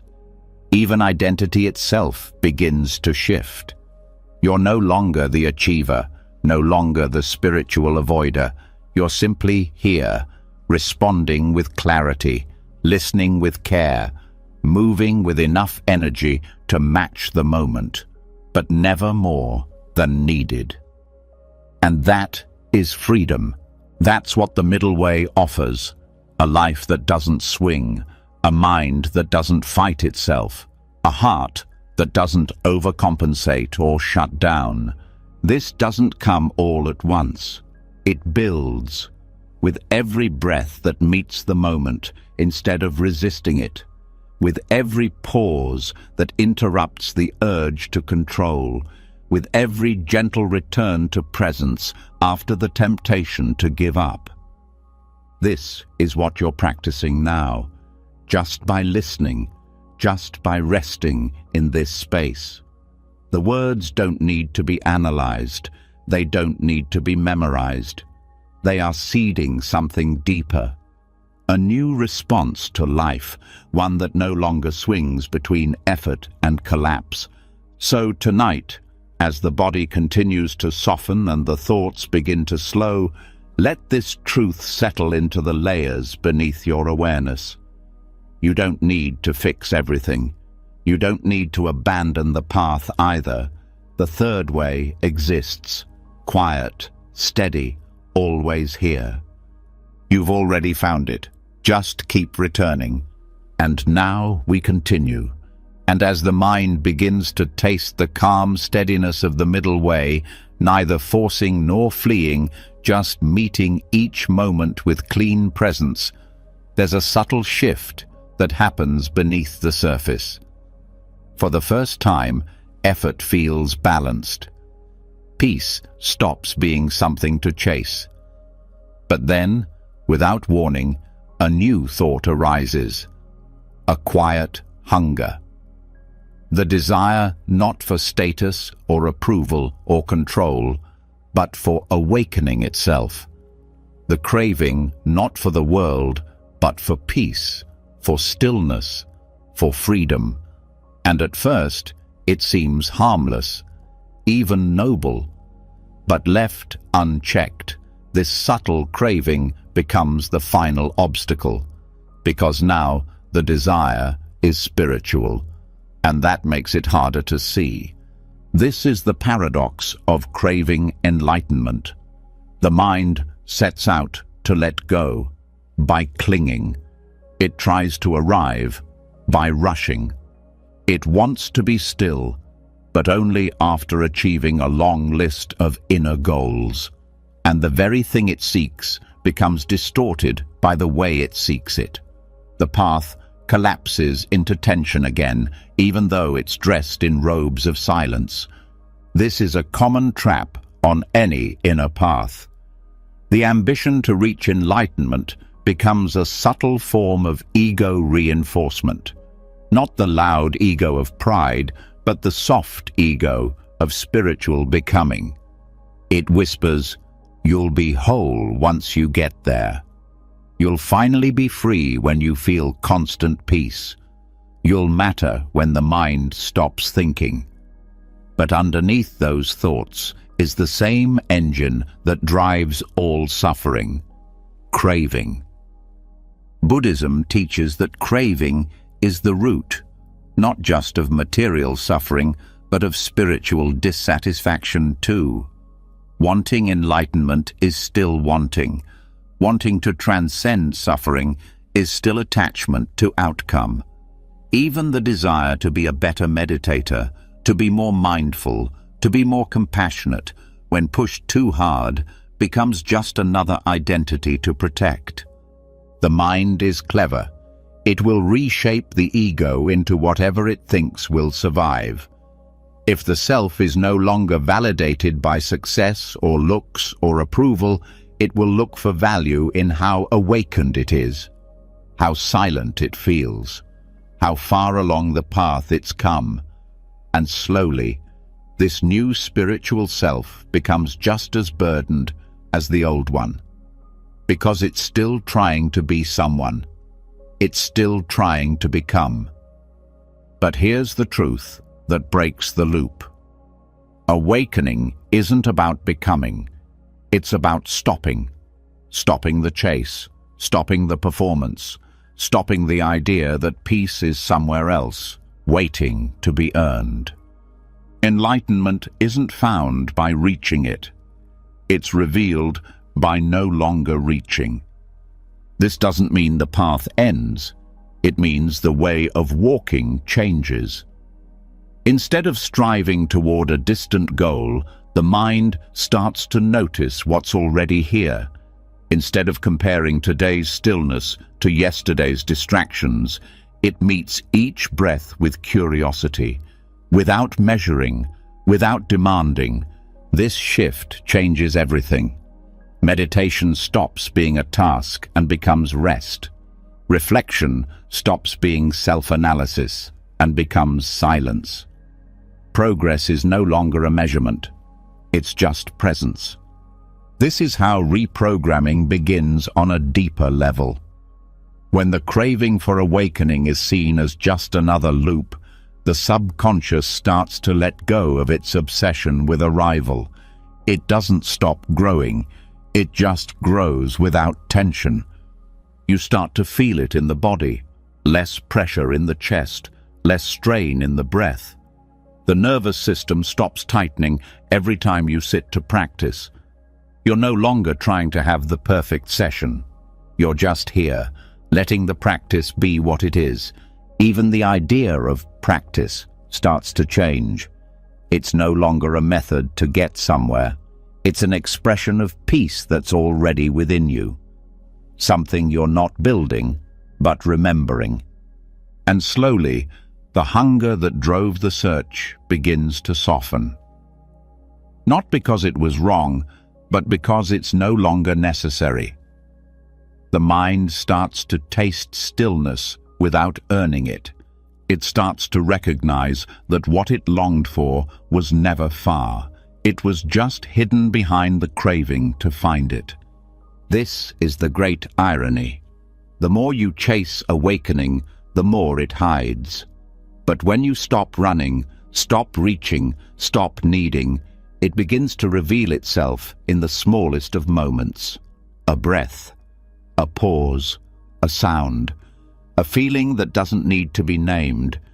Awakening is not something you do. It's something that happens when doing stops being the focus. And this isn't about giving up the path. It's about releasing the tension that distorts the path. You still show up, you still listen, you still care. But you're not clinging to results. You're not measuring silence. You're not building a spiritual identity that needs to be defended. This is especially powerful during sleep reprogramming. Because when the conscious striving pauses, the subconscious has a chance to experience being without trying. It learns that safety doesn't come from arrival. It comes from presence. The body learns that peace doesn't require perfection. It requires permission. Permission to stop improving, just for now. This doesn't lead to laziness. It leads to freedom. You stop trying to change the weather of your mind. You just open the windows. Let it move. Let it shift. Let it be. And in that space, true change happens. Effort becomes natural again. Action becomes lighter. Insight becomes organic. Not because you earned it, but because you're not resisting it anymore. This doesn't mean ambition disappears. It just stops being heavy. You can still wish for clarity, still work toward understanding, still move toward compassion. But it's no longer fueled by fear. It's no longer a craving disguised as growth. It's simply what's arising now in a mind that trusts the path more than it needs to control it. Even language starts to shift. You stop saying, "I'll be enlightened when," and start feeling the question dissolve. There's no countdown, no checklist, no finish line, just the texture of this moment, raw and open, And maybe that's what awakening really is. Not a breakthrough, but the absence of urgency. Not a perfect state, but a peaceful stop. This insight settles deeper the more it's repeated. The subconscious begins to stop chasing itself in circles. The dream of perfection fades. What's left is still effort, but not the kind that grabs. It's the kind that grows. This is why so many great teachers speak of letting go as the final step. Not letting go of life, letting go of the one who is obsessed with transcending it. When you meet life as it is, without trying to improve it into enlightenment, the most unexpected thing begins to rise. Clarity. Not dramatic, not glowing, but gentle. Like something familiar returning home. So tonight, as your breath settles and your mind begins to drift, let this truth float with you. There is nothing missing. There is nothing to prove. There is nowhere to get to. The peace you're looking for is already here. It always was. And once the grip around craving dissolves, once the pressure to arrive softens and the mind stops reaching for peace as if it were somewhere far away, something unexpected happens. The absence of grasping doesn't leave a void. It creates a doorway. What was once an effort becomes an opening. What was once a chase becomes a release. And in that release, the whole structure of the old mind begins to fade. Not violently, not with fanfare, but quietly, like something that has completed its cycle. The version of you that needed to control, to improve, to become, simply steps aside. And something else starts to breathe. This is where conscious rebirth begins. In Buddhist thought, rebirth isn't limited to what happens after death. That's one level. But the more transformative teaching points inward, that the self can die many times within a single life, that a person can be reborn not once, but again and again, without ever leaving the body. It doesn't require belief, it requires release, not of breath, but of identity, not of form, but of fixation. Psychological death is not a collapse. It's a surrender of the need to hold on to the old mental frame.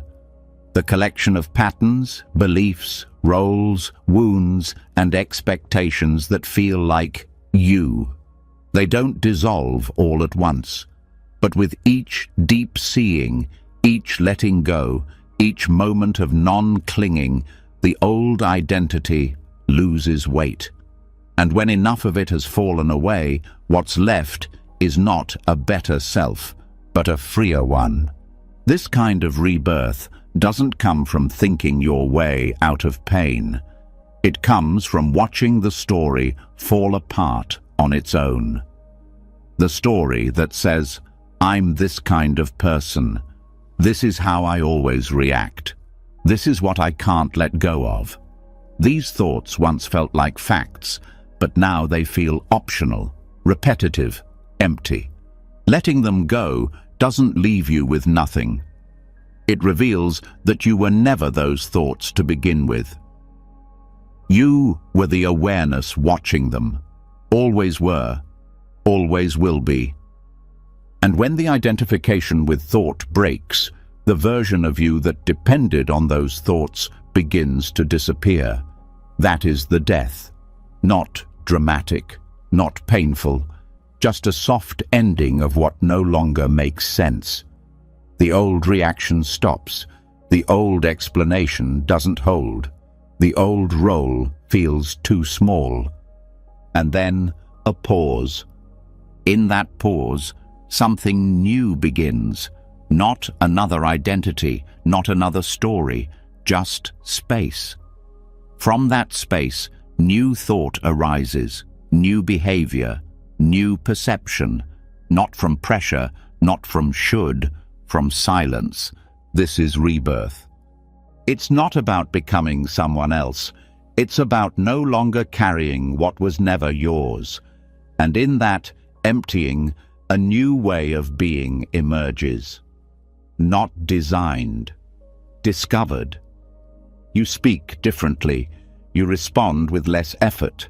You feel things more fully, but with less fear. The world doesn't change, but how you move through it does. This kind of shift often happens slowly, one layer at a time. The self has many levels, and they don't all dissolve at once. Sometimes you release a role you played for others, sometimes a wound you carried alone, sometimes a belief about what life was supposed to be. Each release is its own small death. Each one makes room for something lighter to rise. Rebirth doesn't need an audience. It doesn't need explanation. It's often invisible from the outside. But on the inside, it changes everything. You're no longer living from the same assumptions. You're no longer trapped in the same grooves. Even memory begins to change. The past remains, but it no longer shapes your future. It becomes a reference, not a ruler. And that shift in how memory functions is one of the most powerful signs that rebirth is happening. You no longer react from history, you respond from presence.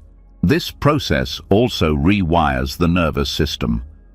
Because identity is stored in the body, when the story of who you are breaks, the body responds. It starts to unhook from fight or flight, from freeze, from armor. Muscles that were always tense begin to soften. Breath becomes deeper without being controlled. The body no longer prepares to defend an identity that's fading. Sleep becomes easier. Stillness becomes natural. Decisions come with less friction, because the person who used to carry the tension is no longer driving the system. This is how deep healing happens. Not by fixing, by letting the old identity dissolve, by letting the false self die, not with violence, but with understanding. And this process can happen during rest, especially during sleep programming, because in sleep, the ego steps back, the stories pause, the subconscious becomes available, and when the right messages reach it, messages of permission to release, to soften, to let go of the false self, the whole structure begins to shift, without force, without needing to understand. The death of identity begins to happen quietly, cell by cell, breath by breath. The subconscious doesn't resist rebirth when it's introduced gently, when it's shown that letting go isn't danger, it's freedom. That the death of a mental role isn't annihilation, it's relief. Even the language of the mind changes. You stop saying, "This is just who I am," and start noticing, "This is just what I used to believe. This is what I used to feel." But now, that version is gone. This kind of rebirth can feel like waking up after a long sleep. You don't remember everything that changed. You just know you're different now, not in every way, but in ways that matter, in how you relate to pain, in how you carry joy, in what you no longer chase, in what you now allow. It's not a finish line. There's no final self to land on. That's the beauty. Rebirth is not once. It's a way of living. The mind lets go over and over. Each time it does, something softer rises. This is not instability. It's flexibility. A willingness to stop clinging to what no longer fits. A trust that something deeper will rise to meet the next moment. Even spiritual ambition fades in this space. You're no longer trying to arrive. You're simply allowing the next becoming to happen without pushing, without planning. You stop needing to explain yourself. You stop waiting for approval. You stop fighting your reflection. This is the clean slate the mind always thought it needed to earn, but it was never earned. It was only ever revealed when the old layers were allowed to fall away. And what's most beautiful, it doesn't require dramatic change. You don't have to move away, renounce everything, or start over in the material world. The rebirth is internal, silent, powerful. It begins in how you relate to this very breath. You stop carrying your past into the present. You stop dragging your future into the now.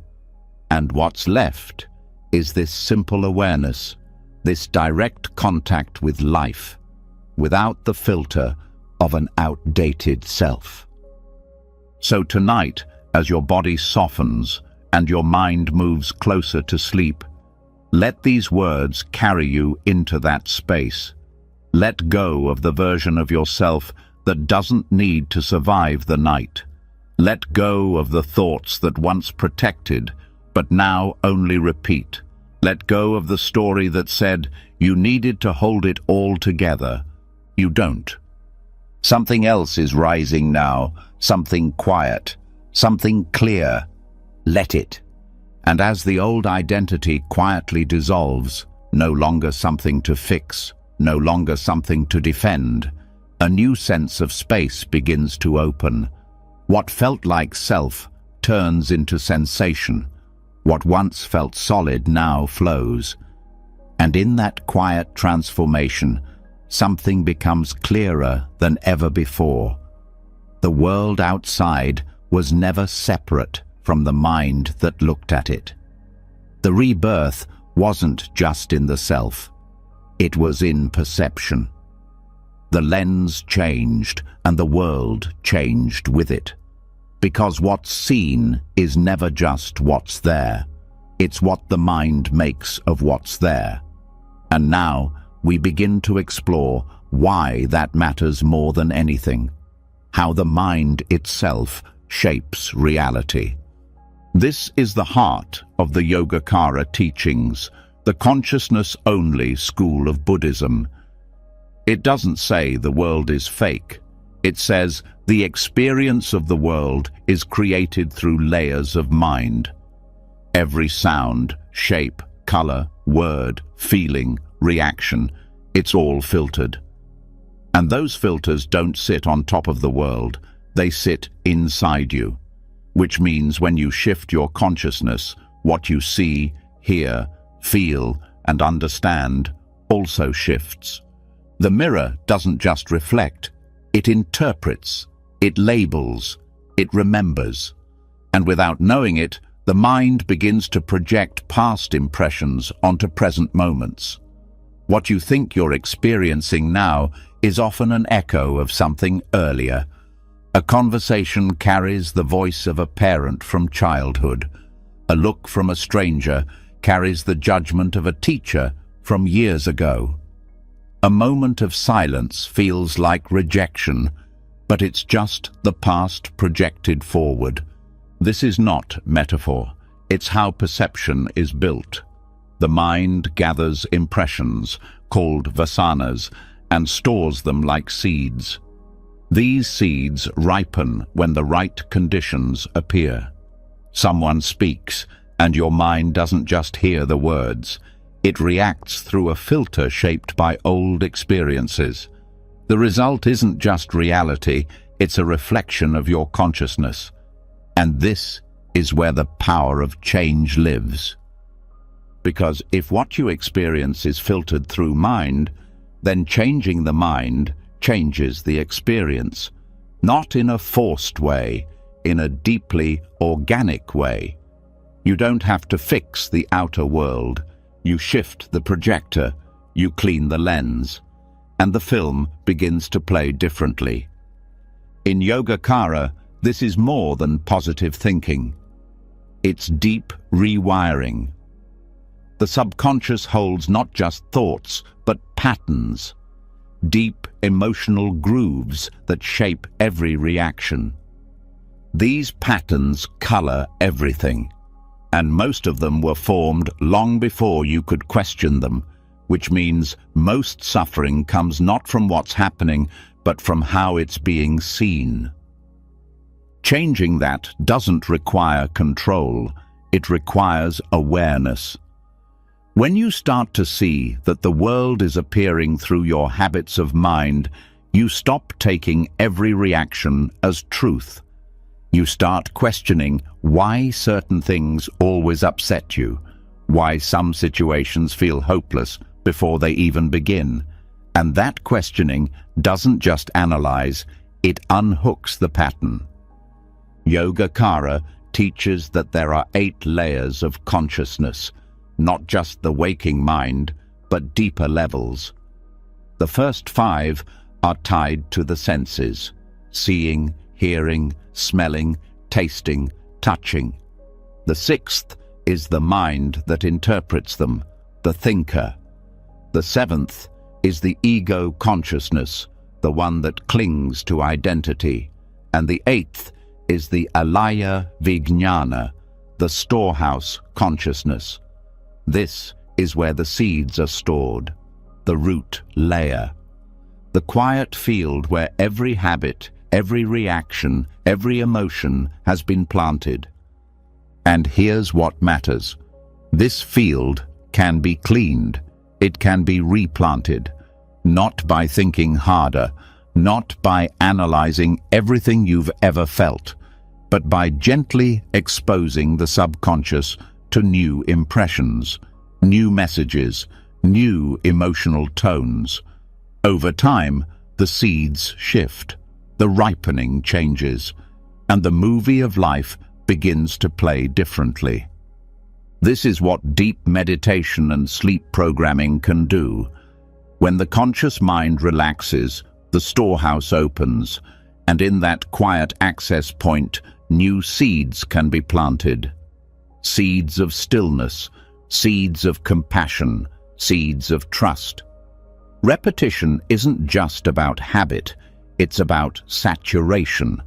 The more a new pattern is introduced, especially in restful, receptive states, the more the field begins to recondition itself.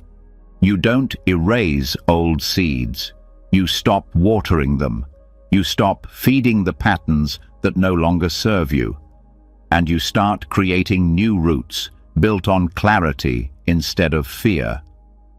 This is why people begin to change, not just in how they think, but in how they feel the world. They walk into the same job, but don't carry the same anxiety. They hear the same criticism, but don't collapse under it. They face uncertainty, but don't spin into panic. The outer situation hasn't shifted. The projector has. The lens is cleaner. The mind isn't trying to overlay the past onto the present anymore. It's seeing with less distortion, less story, less projection. And this clarity deepens the more it's practiced. It becomes a loop in the opposite direction. Not a loop of confusion, but a loop of presence. The more you see things clearly, the less reaction you carry. The less reaction you carry, the more clearly you see. And round it goes, reality getting lighter. Not because the world changed, but because the way you met the world did.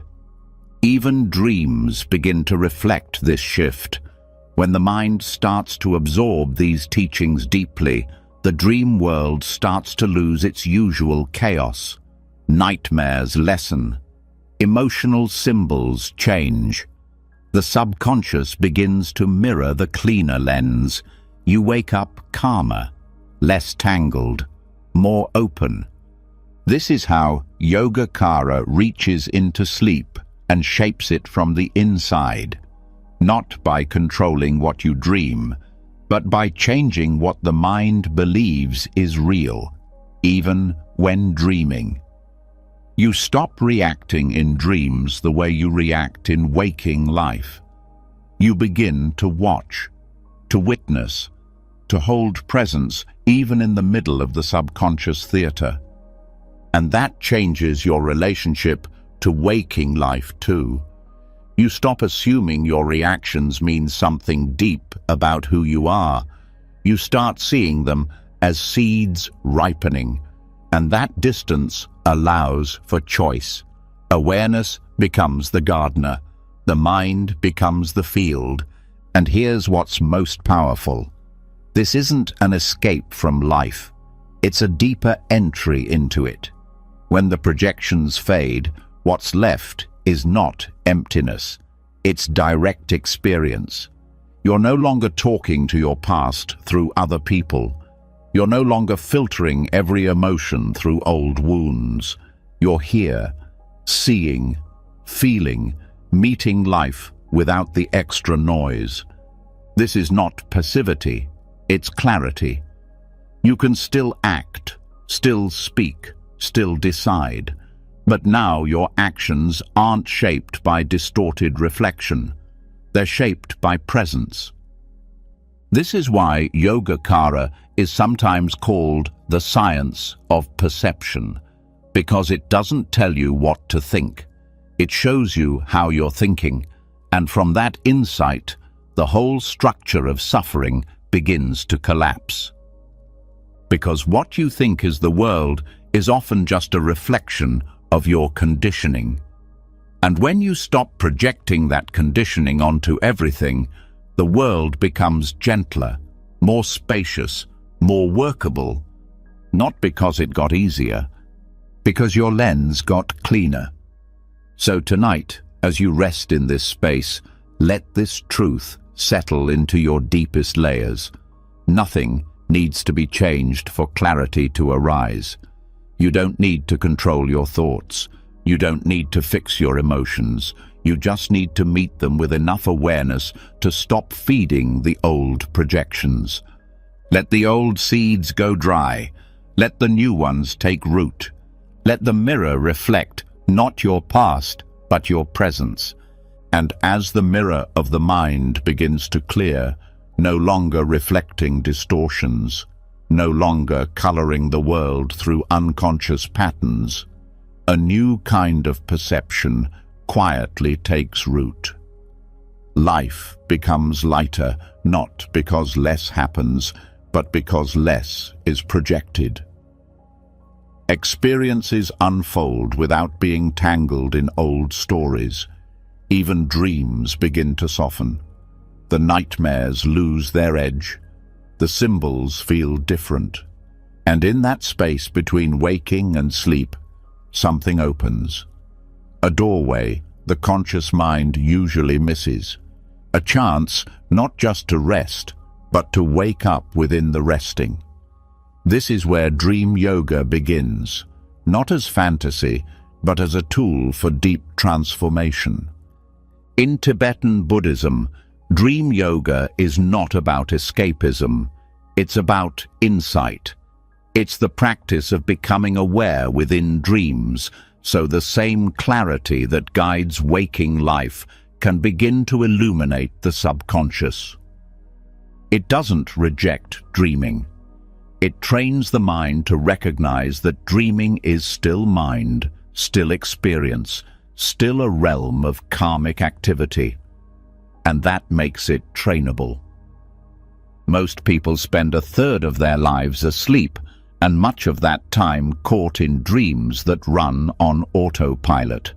Emotions rise, scenarios unfold, characters act and react, but rarely does the dreamer recognize that none of it is solid. That recognition, lucid awareness, is what begins to turn a passive dream into a spiritual practice. Lucid dreaming is the first layer. It starts with simply knowing within the dream that it is a dream. That moment of realization, even if fleeting, can interrupt the usual logic of the subconscious. The dream doesn't end. It becomes fluid. choice reappears, perspective sharpens. And what's most powerful is this: fear starts to lose power. Because once the dreamer knows the tiger isn't real, the running stops. Once the fall begins, but is seen for what it is, the panic fades. This creates a new emotional blueprint. The subconscious learns that clarity is possible even in chaos, that freedom is available even in conditioned space. And when this realization deepens into dream yoga, it goes beyond control and into witnessing. The goal isn't to fly or change the setting or manipulate the dream for pleasure. It's to bring the same presence from meditation into the dream, to see how mind moves, how identity clings, how fear rises and passes, without reacting, without fixing, just being aware in the dream as if it were meditation in motion. This practice rewires the subconscious at a unique level. Because the dream state is where much of the emotional backlog gets processed, it's where unresolved fears rise, often symbolically. It's where identity patterns replay themselves in exaggerated form. Being conscious in that process allows for gentle intervention. A fear appears, and instead of fleeing, the dreamer watches. A conflict rises, and instead of fighting, the dreamer sees it unfold without judgment. Over time, the dream world becomes less threatening, not because it changes, but because the awareness inside it changes. The emotional body learns to stop tightening. The subconscious begins to associate presence with safety, even in confusion. This kind of rewiring cannot always be done in waking life. The defenses are too high, the patterns too quick. But in dreams, where logic is looser and images speak louder than words, the mind can begin to heal symbolically. Dream yoga also helps dismantle the fixed sense of self, because in a dream, the roles shift, the settings morph, the identity isn't stable. You might be someone else, somewhere else, feeling things disconnected from your daytime beliefs. And when awareness rises inside that instability, it teaches the deeper mind that self is flexible. Not in theory, in experience. That flexibility is essential for transformation. It breaks the illusion of permanence. It shows the mind that identity is just context plus memory. That fear doesn't need a backstory to feel real, and also doesn't need to be believed to lose power. With regular dream yoga, even nightmares begin to change. Not just because they're avoided, but because they're transformed. The fear is seen, the mind meets it, and the body learns it can be held, not just survived. This builds emotional resilience that carries into waking life. The same presence that watches a dream dissolve begins to watch waking fear dissolve too. The body stops reacting to every unknown. The mind begins to sit with discomfort longer. The heart learns it can stay open even in the presence of old pain. And this isn't about forcing control in dreams. It's about practicing presence in unfamiliar space. Lucid mindfulness isn't attention with strain. It's relaxed knowing.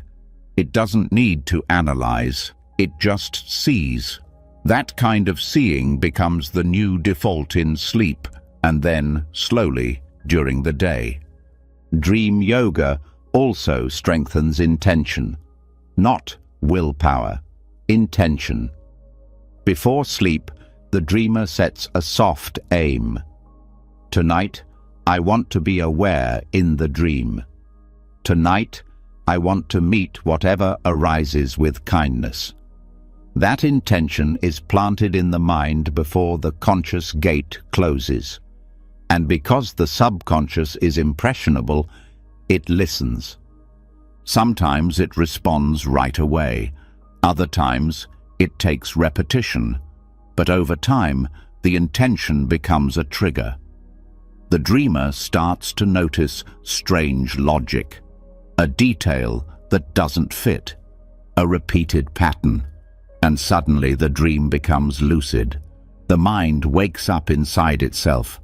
That moment may only last a second, but it's enough to shift the emotional tone of the entire night. The body remembers the softness, the mind remembers the clarity, and when the dreamer wakes up, they carry a trace of that lightness into their day.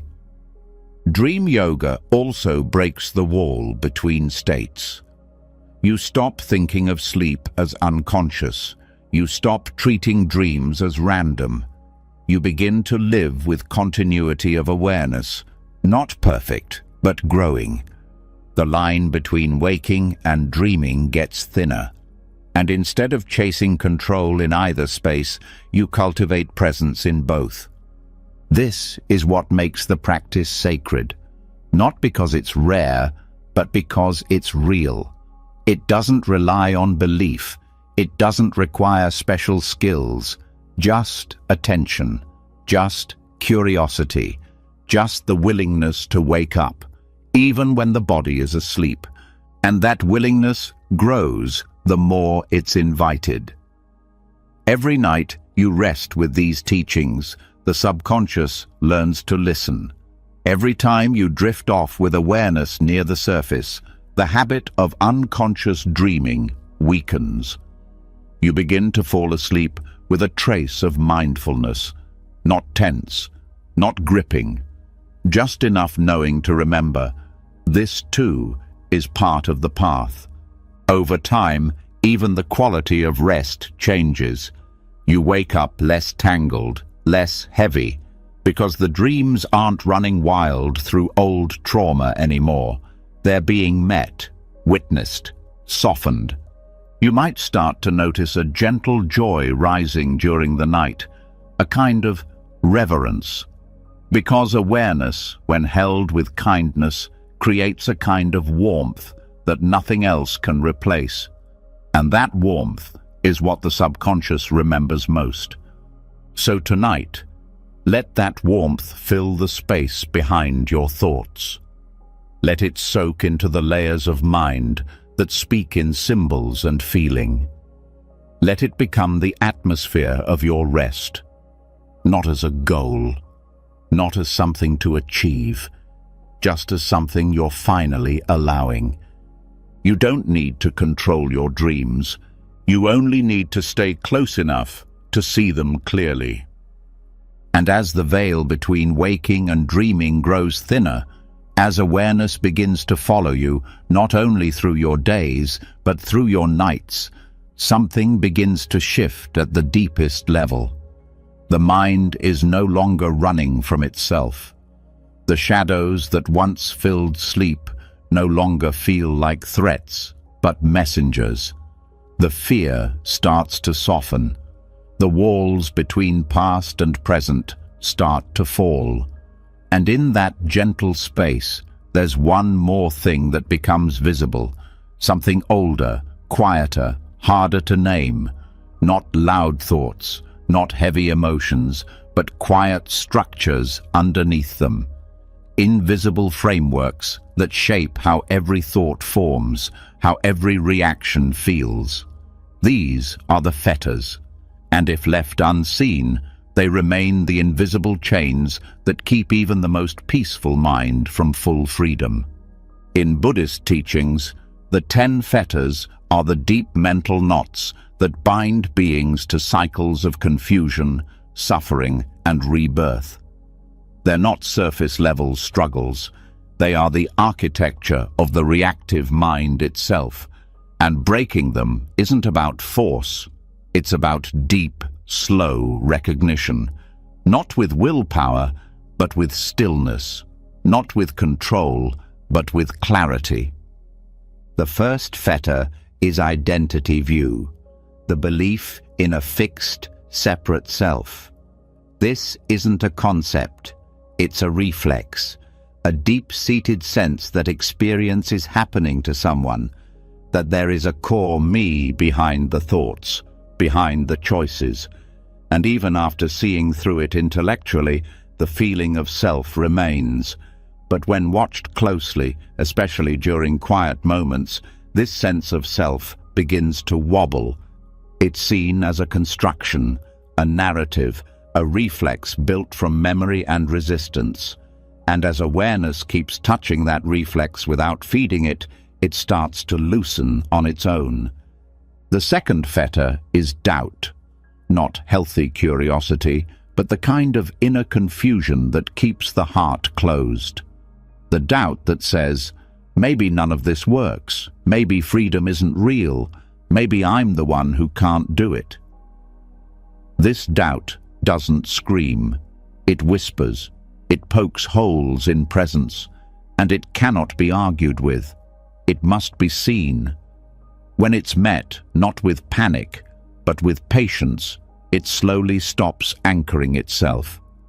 You begin to recognize that doubt isn't a warning, it's a habit, and that habit fades when the mind stops chasing certainty and starts resting in what is.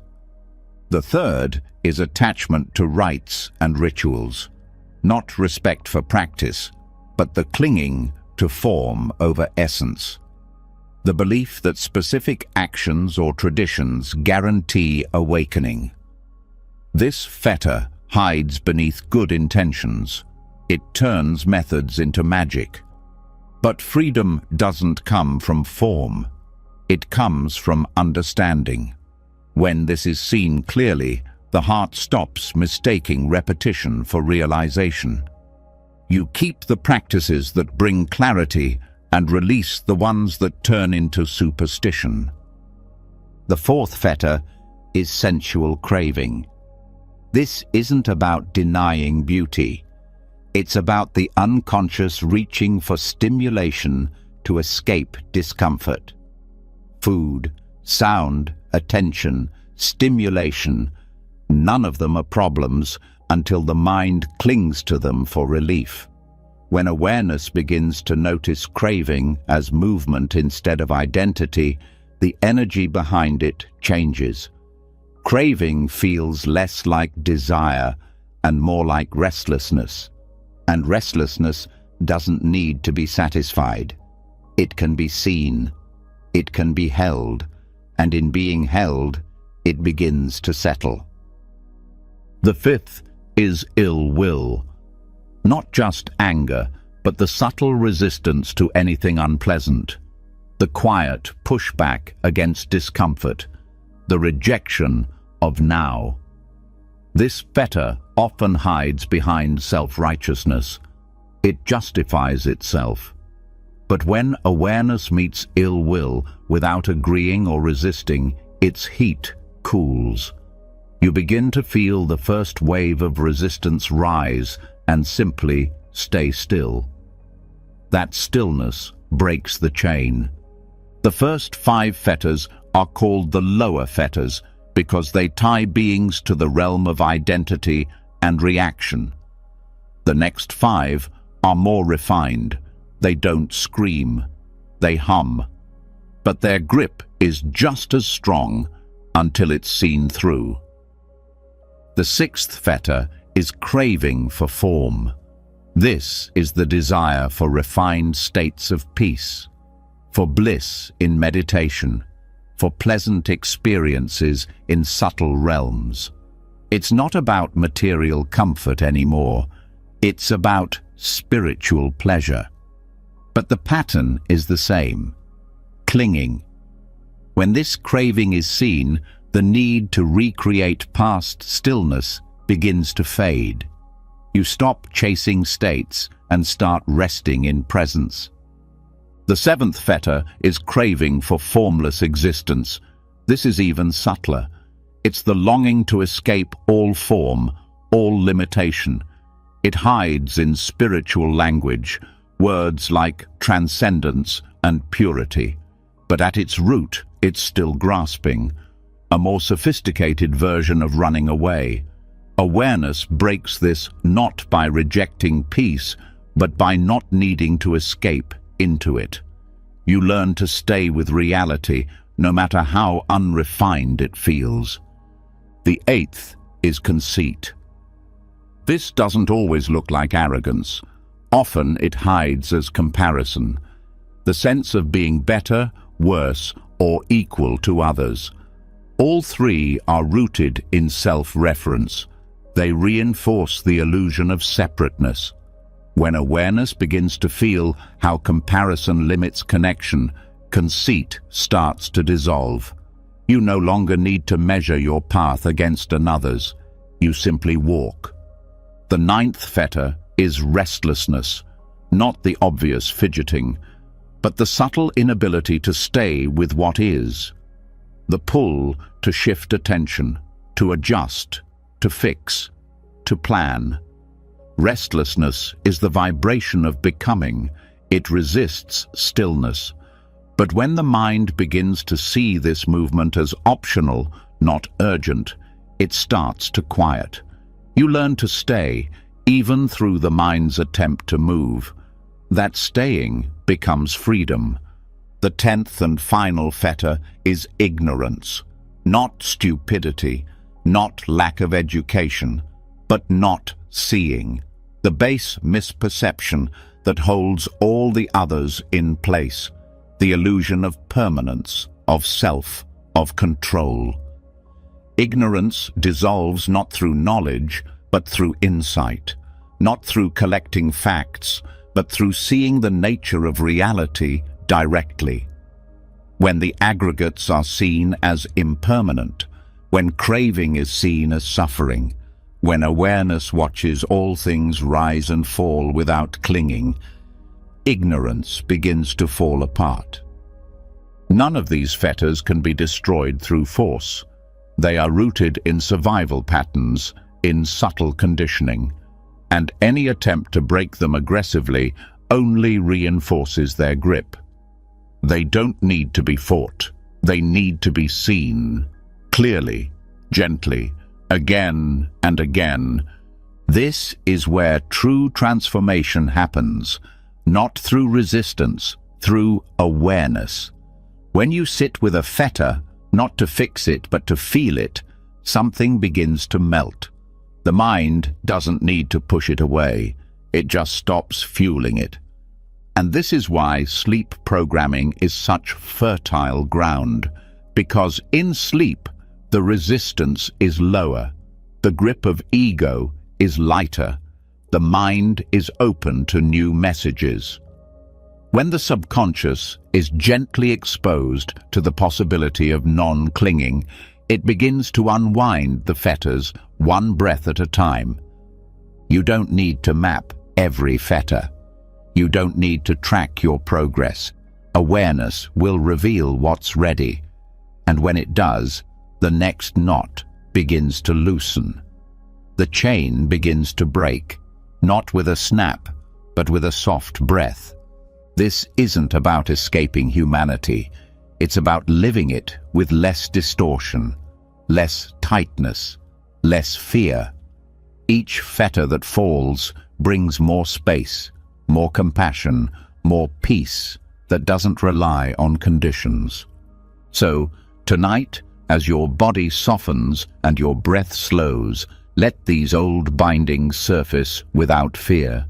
You don't need to name them. You don't need to fight them.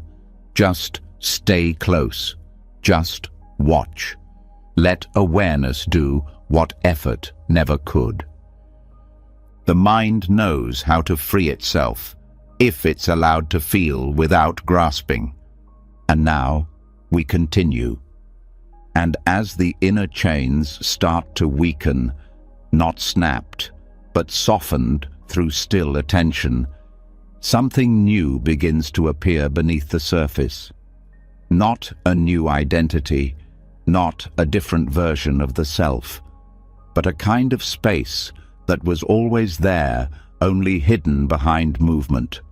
No longer pushed by craving, no longer pulled by resistance, the mind finds itself in a strange and powerful place. Nothing to fix, nothing to hold, just presence. Just a pause deep enough that something ancient inside begins to heal on its own. This is not silence as most know it. It's not the absence of noise. It's not being quiet to appear calm. It's something deeper, something cleaner. This is noble silence, a reset that doesn't come from doing, but from stopping. In the Buddhist tradition, noble silence is often spoken about in terms of external speech. Silence of the mouth, not engaging in chatter, not filling the space with unnecessary words. But at its heart, noble silence is internal. It's the quiet that happens when the mind stops narrating, when thoughts still come, but the voice that claims ownership goes quiet, when sensations still arise, but the need to name, analyze, or explain them fades. This kind of silence isn't just peaceful, it's transformational.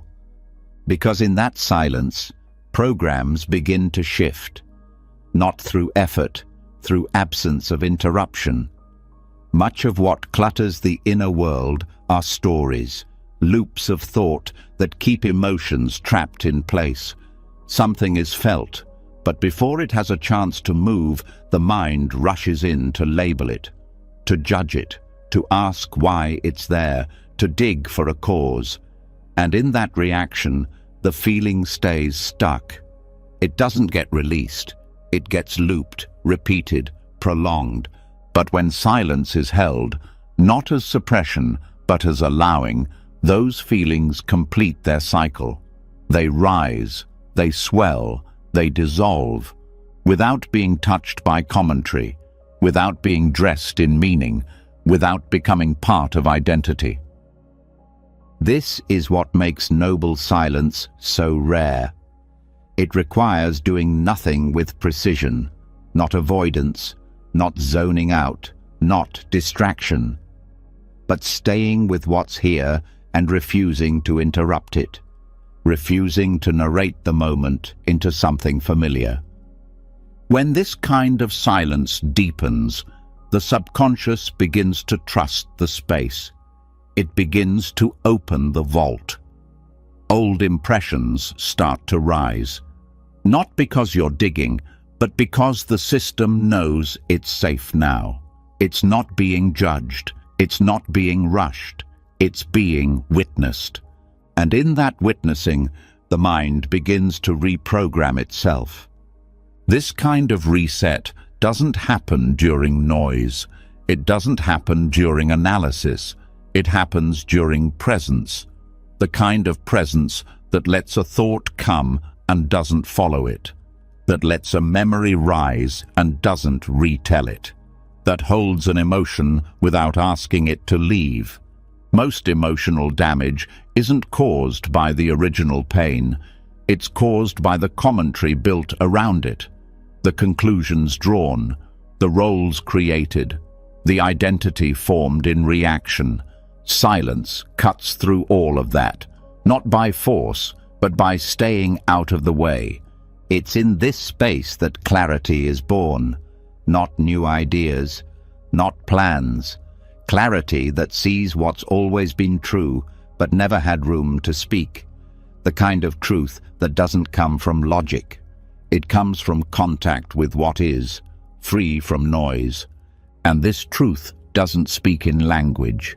It moves through the body, through shifts in posture, through deeper breath, through tension that leaves without explanation. The nervous system, long conditioned to brace and defend, begins to settle into the background of this silence. Even the breath changes. It stops performing. It becomes natural, rhythmic. The mind, sensing no threat and no task, begins to synchronize with the body again. Thought slows. Awareness spreads, not dulled, but wide open. This is noble silence, not as technique, but as refuge. The ego cannot survive in this space, not because it's destroyed, because it has nothing to attach to. It can't narrate, it can't compare, it can't define, it drifts to the side. And what's left isn't emptiness, it's peace without edge. This silence is what allows internal systems to reboot. Patterns that have been running for years begin to unwind, not because you're actively solving them, but because you're no longer feeding them with attention. They no longer feel necessary. The loop was fueled by the noise. Without it, the loop loses energy. This is why deep retreats often use silence as their foundation, because silence isn't an absence, it's a teacher. It shows you where your resistance lives. It reveals where the mind still clings, not to punish, but to invite release. When silence becomes regular, not as escape, but as practice, the personality itself begins to soften. Reactions feel less sharp. Preferences feel less rigid. The need to prove or defend starts to fade. You're no longer reacting to every word, every glance, every shift in your surroundings. You're resting in something stable, something quiet. And that quiet becomes a kind of inner home. This home is always available, but most people pass it by because they're waiting for silence to feel comfortable before they enter. But silence often feels uncomfortable at first. It brings up everything the noise was covering. That's why most avoid it. They fill the space because stillness feels unfamiliar, but the unfamiliar is where the transformation lives. If you stay, if you let the discomfort rise and fall without feeding it, silence begins to change its texture. It goes from empty to full, from blank to sacred. It begins to feel like the ground of your being, not a break from your life. That's when true reprogramming begins, because now the system isn't just less reactive, it's more receptive. It's no longer stuck in the same defense strategies. It's open to new input, not because it was forced, but because the noise that blocked it has finally quieted. This is where sleep becomes powerful, because sleep, when held with gentle awareness, amplifies noble silence. The body may rest, but the inner space doesn't disappear. If anything, it expands. Thoughts slow, identity fades, and the subconscious begins to move in that silence, like water finding its own level. When this becomes regular, when you fall asleep not with mental chatter, but with gentle, open presence, the mind starts to associate rest with clarity. The emotional body stops bracing. The breath begins to guide the nervous system back to baseline. This reset doesn't just prepare you for tomorrow. It rewrites how you hold the past, how you respond to the future, how you meet each moment when it comes. This is not theoretical, it's physiological, it's neurological. When the brain stops being fed constant noise, it starts to prune the unused pathways. It starts to strengthen the ones connected to calm. This isn't done through force, it's done through stillness, the kind that doesn't need to think its way to peace. It simply stops adding to the problem. And over time, this kind of silence teaches the mind that not every question needs an answer, that not every problem is real, that not every fear needs a plan. Some things simply pass when they're no longer narrated. So tonight, let this be your atmosphere. Not silence, as an absence, but silence as a living space, as a reset that happens not with pressure, but with presence. Let the breath be quiet. Let the thoughts slow without being stopped. Let the body drift without being controlled. You don't need to solve anything right now. You don't need to analyze what's rising. Just let it rise. Let it move. Let it go. The mind will update itself when you stop interrupting the process. Let the silence do its work. And as noble silence becomes more than just a pause, as it begins to rewire the nervous system, soften mental noise, and teach the heart to sit without judgment, what starts to emerge beneath that quiet is something many never notice until it's gone. A voice, not spoken out loud, not heard with the ears, but always there, always running. It comments, it questions, it narrates, it repeats. It tells the story of who you are, what others meant, and how the day went. This voice shapes more than moods. It shapes identity. It shapes decisions. And yet, it often goes unnoticed. But once awareness settles enough to hear it clearly, it becomes obvious. This voice is not neutral. It carries karma, and the way it speaks leaves marks, not just outside in conversation, but inside, deep within the subconscious.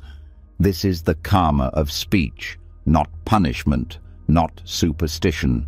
Karma simply means cause and effect, and speech, both external and internal, is one of the most overlooked causes in the human experience. Words are not just noise, they are actions, and actions have consequences. Even thoughts, when repeated with enough emotional weight, become a kind of internal speech. And that speech leaves grooves in the mind. Grooves that shape how experience is filtered, how worth is felt, how fear is interpreted. These grooves are not destiny, but until they're seen, they act like it. Most people speak to themselves in ways they would never speak to someone they love, harshly, critically, with sarcasm or dismissal. And over time, that inner speech becomes the voice of reality. The subconscious doesn't analyze tone, it absorbs it. Every time the internal voice says, "You always fail," the body hears it. Every time it says, "No one really cares," the emotional system listens. These phrases, said silently and often, become background programming, not because they're true, but because they're familiar. The problem isn't just what's said, it's how it's said. Tone matters. Intention matters. A soft voice carries a different karma than a sharp one. A doubtful whisper leaves a different trace than a kind reminder. And these tones form layers in the mind, layers that eventually affect behavior, confidence, even health. Reprogramming begins with noticing this voice, not to silence it, but to hear it without becoming it. The shift starts when awareness steps in between thought and identification. When the thought says, "I'll never change," awareness simply hears it without agreement. When the voice says, "This is too much," awareness doesn't argue. It listens. That listening breaks the automatic response. That listening creates space. In that space, new speech can be introduced. Not fake positivity, not forced affirmations, but speech rooted in truth and compassion. Words that acknowledge struggle without becoming it. Tones that support instead of critique. Internal sentences like, "This is hard, but I can breathe through it," carry a different energy than, "I can't take this anymore." Both may rise. Only one needs to be believed. This kind of rewiring takes repetition, but not effortful repetition, not chanting mantras with gritted teeth. It takes gentle consistency, a willingness to notice the harmful voice and let it dissolve again and again. A willingness to replace it softly with something kinder. Over time, the subconscious begins to absorb this new tone, and what was once reactive becomes calm.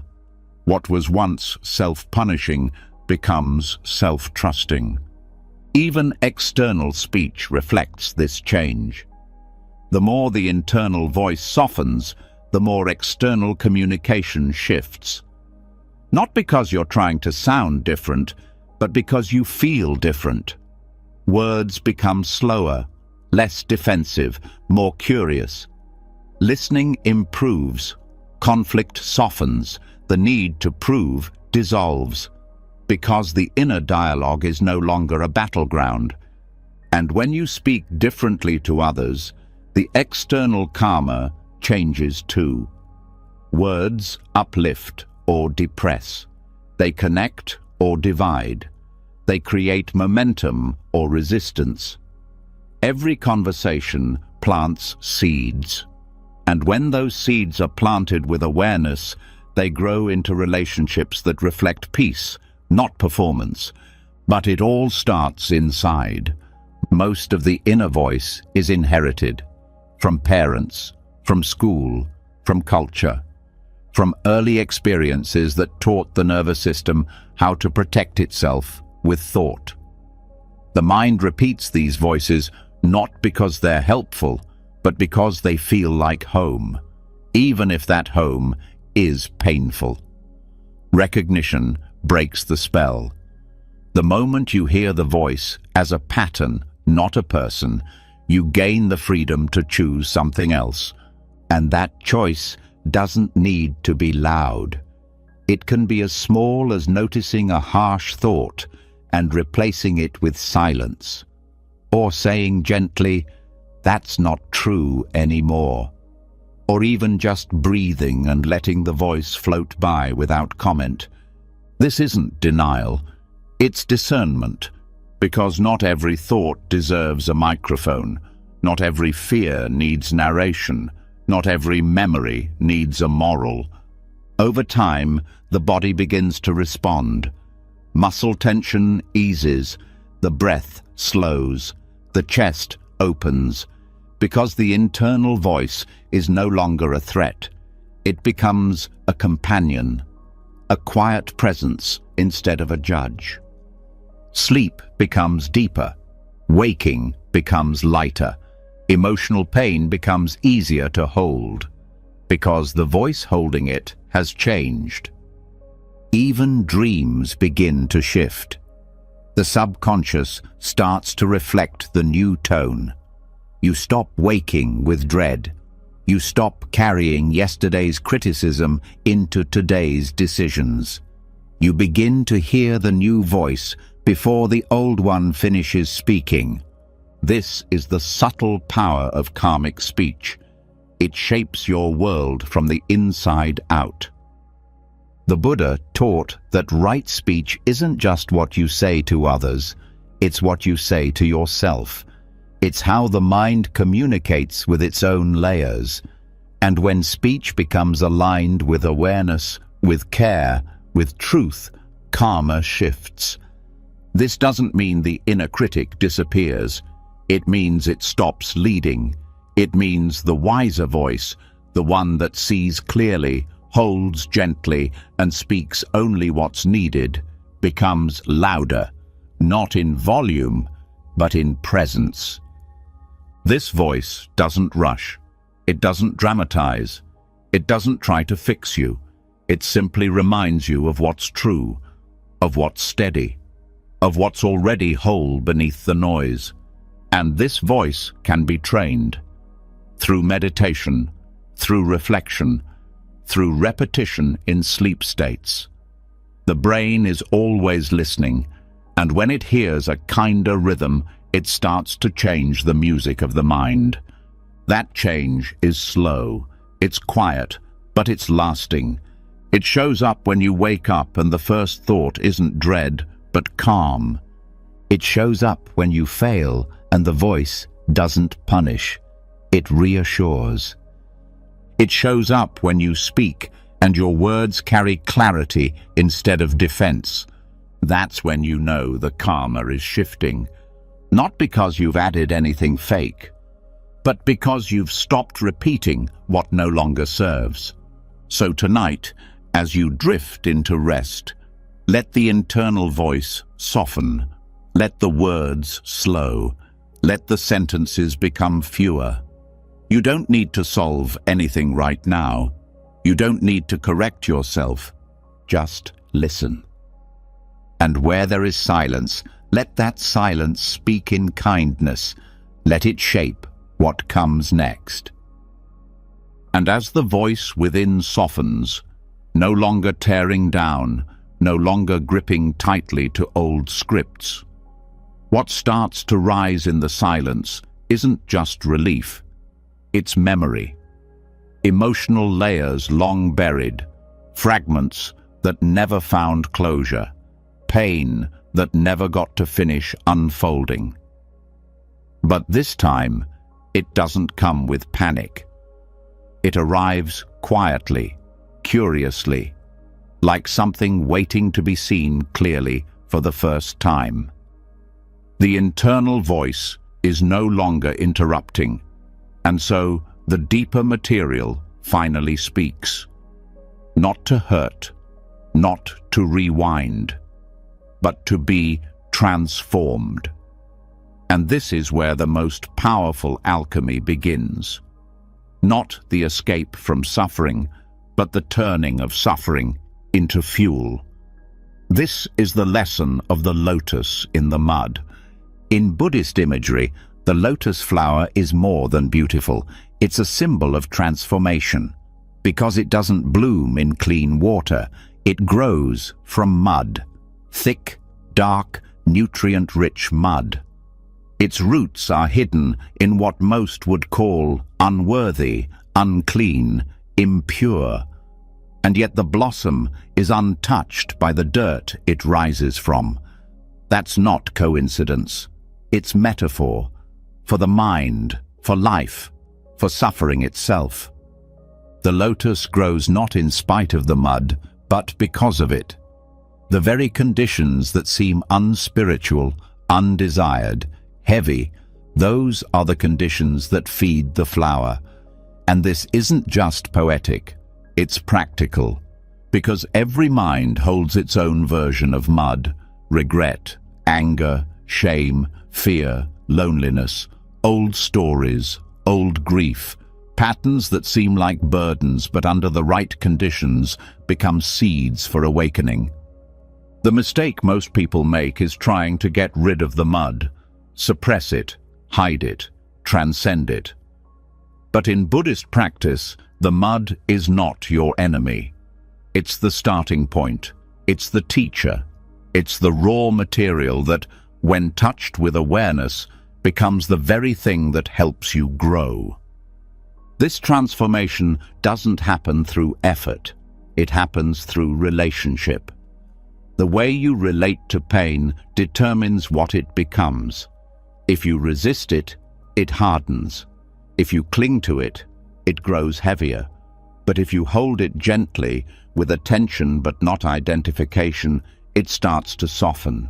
And in that softening, it begins to change. This is the heart of mindful alchemy, not changing pain into pleasure, but changing resistance into presence, changing the instinct to run into a willingness to stay. That shift changes everything. Emotions like grief or rage or despair carry energy. That energy is not toxic in itself. It becomes heavy when it's repressed or clung to. But when awareness meets it fully, without analysis, without story, it starts to unfold. The energy releases, insight follows. This is why suffering, when met directly, often leads to clarity. It breaks down defenses, It reveals what matters. It strips away what's false. And in that empty space, a new way of being can take root. The lotus grows toward light because it has to. That's its nature. And the mind, when not blocked by resistance or judgment, does the same. It wants to rise. It wants to awaken. But the path upward is fueled by what was once below. Even the most intense suffering, loss, betrayal, trauma, can become fuel. Not by glorifying it, not by pretending it didn't hurt, but by allowing it to deepen your awareness, to soften your certainty, to expand your compassion. Many people discover this after the pain. They look back and see that the hardest moments changed them, gave them empathy, broke down arrogance, opened the heart. But what if that transformation didn't have to wait? What if the pain could be seen differently while it's here? That's the power of mindful presence. It doesn't need time to rewrite pain. It needs willingness. The willingness to stop asking, "Why is this happening?" and start asking, "How can I meet this clearly?" Pain is inevitable, but suffering is the added story, the inner resistance, the identification, the comparison. This shouldn't be, "I'm failing." This means, "I'm broken." These thoughts don't help. They trap the mud, they harden it. But the lotus doesn't try to change the mud, it grows through it. In practice, this means sitting with sadness and not trying to explain it. Holding anger without needing to direct it outward. Letting shame arise without attaching to its narrative. These moments are not easy, but they are sacred, because they are the moments when the system starts to trust itself again. When the mind learns it can hold pain without being shattered. This builds emotional resilience, not by toughening the heart, but by softening it.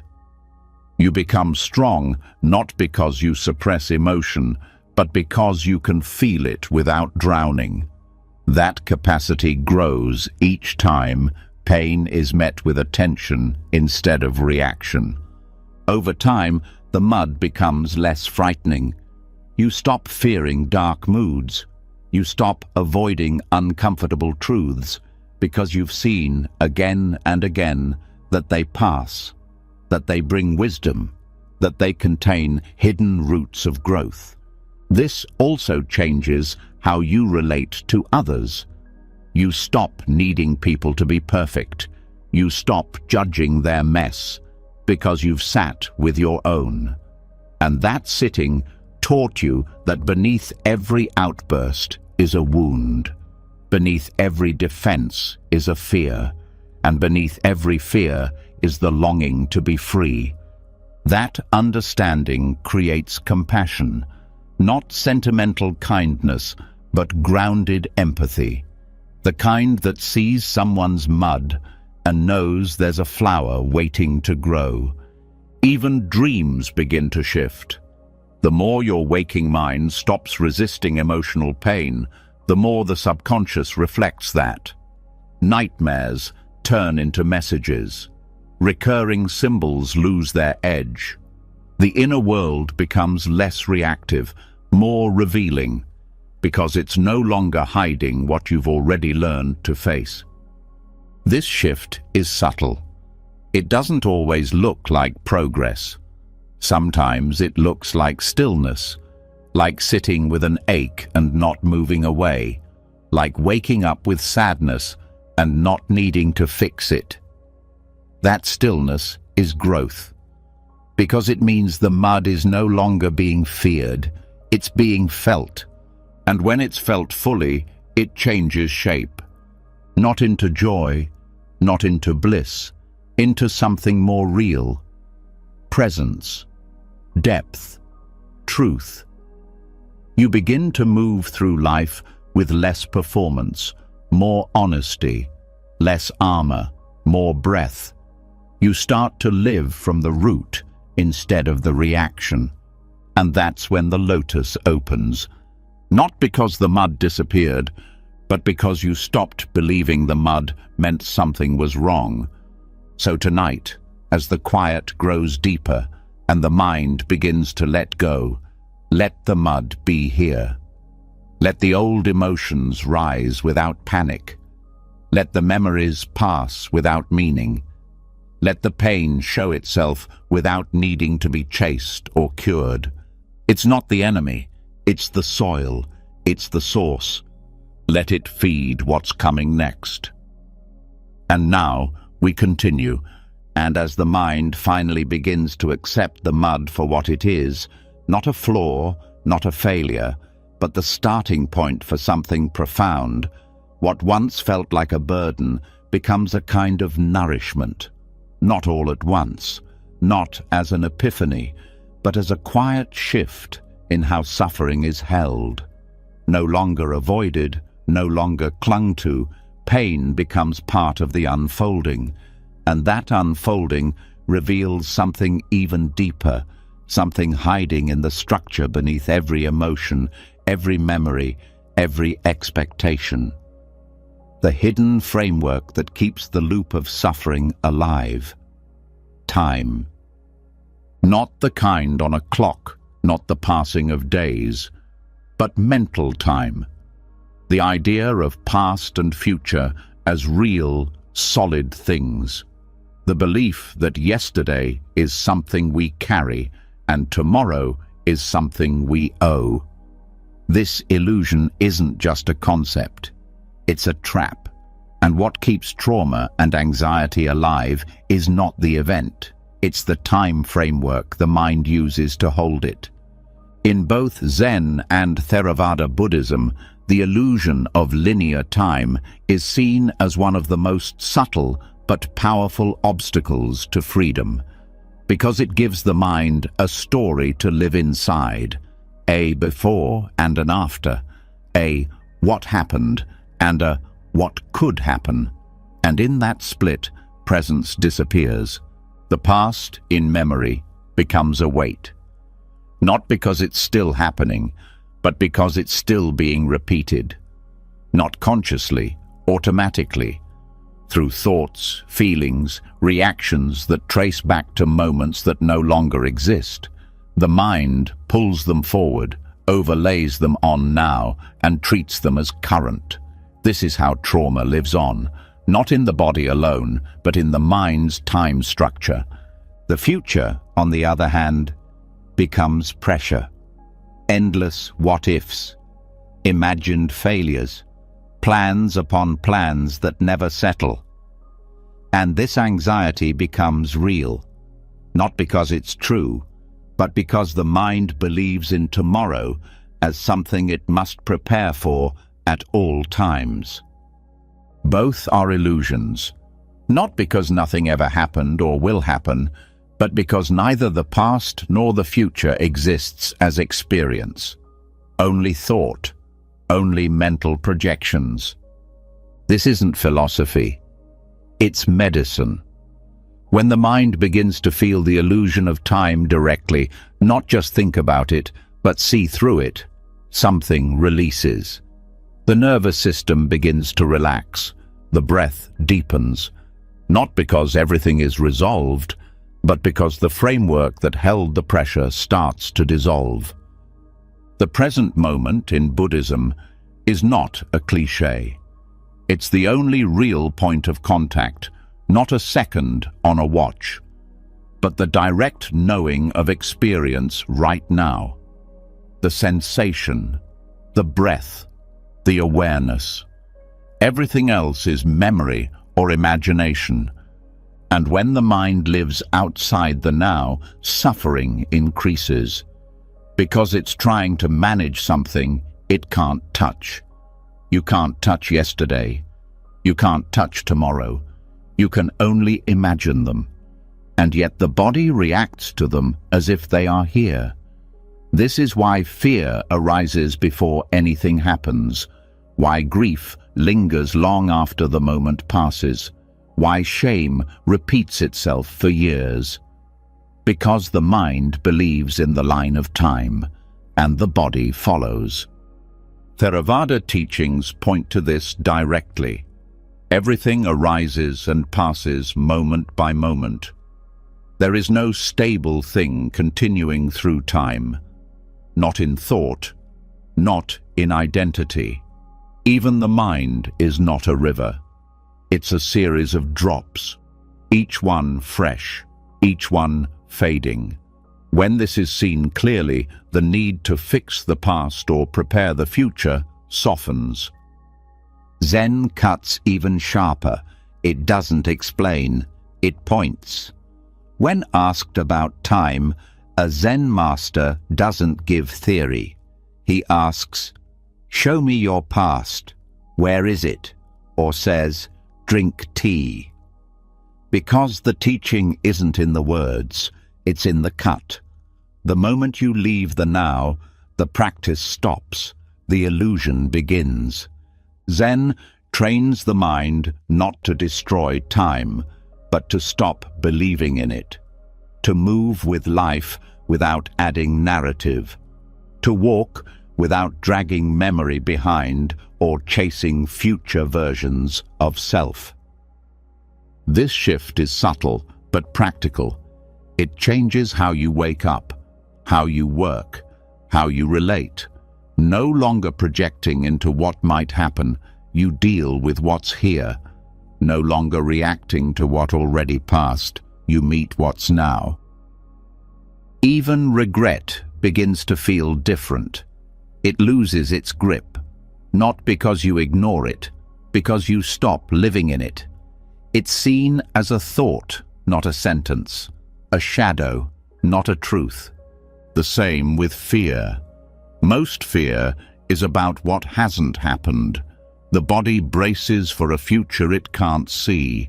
But when the timeline collapses, the fear often collapses too.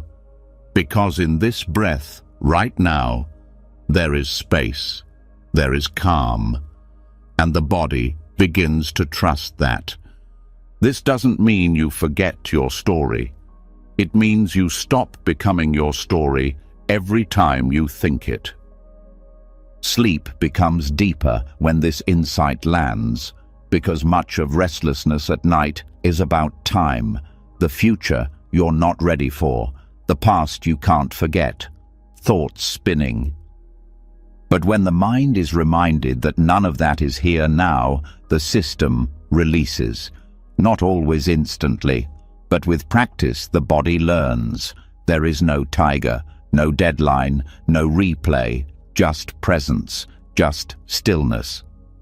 This is where the most powerful healing happens, not from rewriting time, but from stepping out of it, from seeing that each breath is fresh, that you don't need to drag the old version of you into every room, that the pressure to become can drop. This opens the door to joy, not the joy of arrival, the joy of relief, of dropping the weight, of waking up without past eyes or future tension, of seeing what's here and knowing it's enough. And even when pain is here, that too becomes lighter, because it's no longer wrapped in history, it's no longer inflated by what it could mean tomorrow. It's just sensation, just emotion, just this moment. And this moment, no matter how intense, is always bearable when it's not multiplied by time. Practicing this doesn't require hours of meditation. It starts with noticing. When do you leave now? When does thought drift into yesterday's wound or tomorrow's worry? Can you feel it? Can you return? Each return is a reset.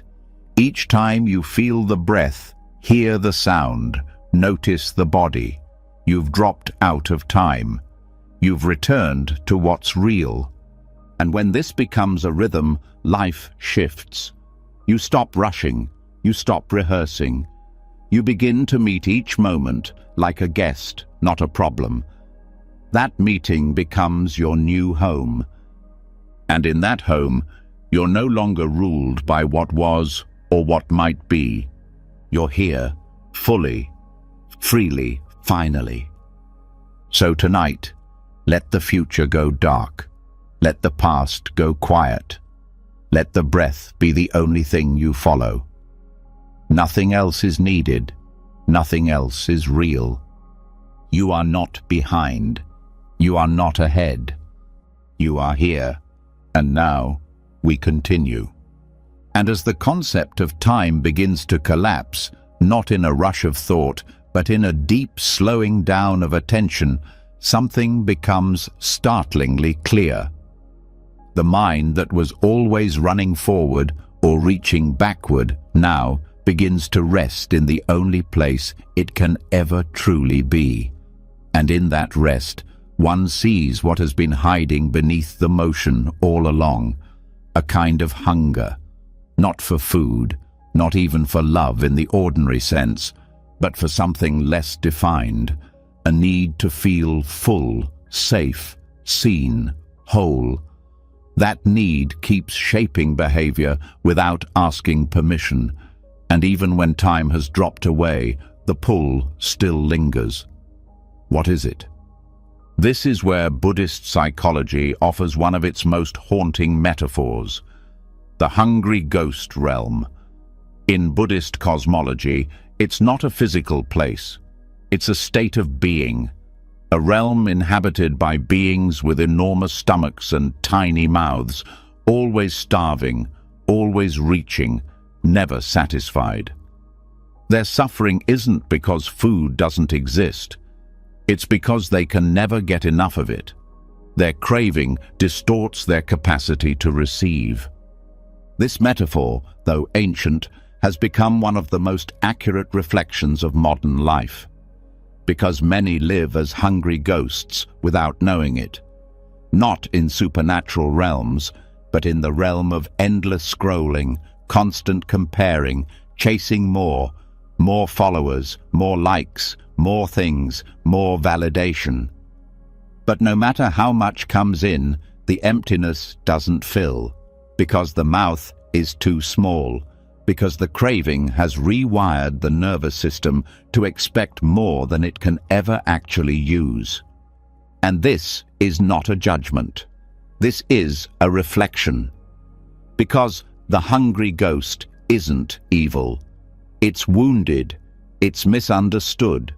It's built from emotional scarcity. Moments in early life where needs weren't fully met, not just physical needs, but the need for safety, attunement, presence. That lack creates an imprint, a subtle wound that says, I don't have enough, or worse, I am not enough. From that wound, craving grows. But modern craving doesn't look desperate. It looks normal. It's woven into the culture. Constant updates, notifications, status, consumption. People laugh about doom scrolling. They joke about refreshing apps.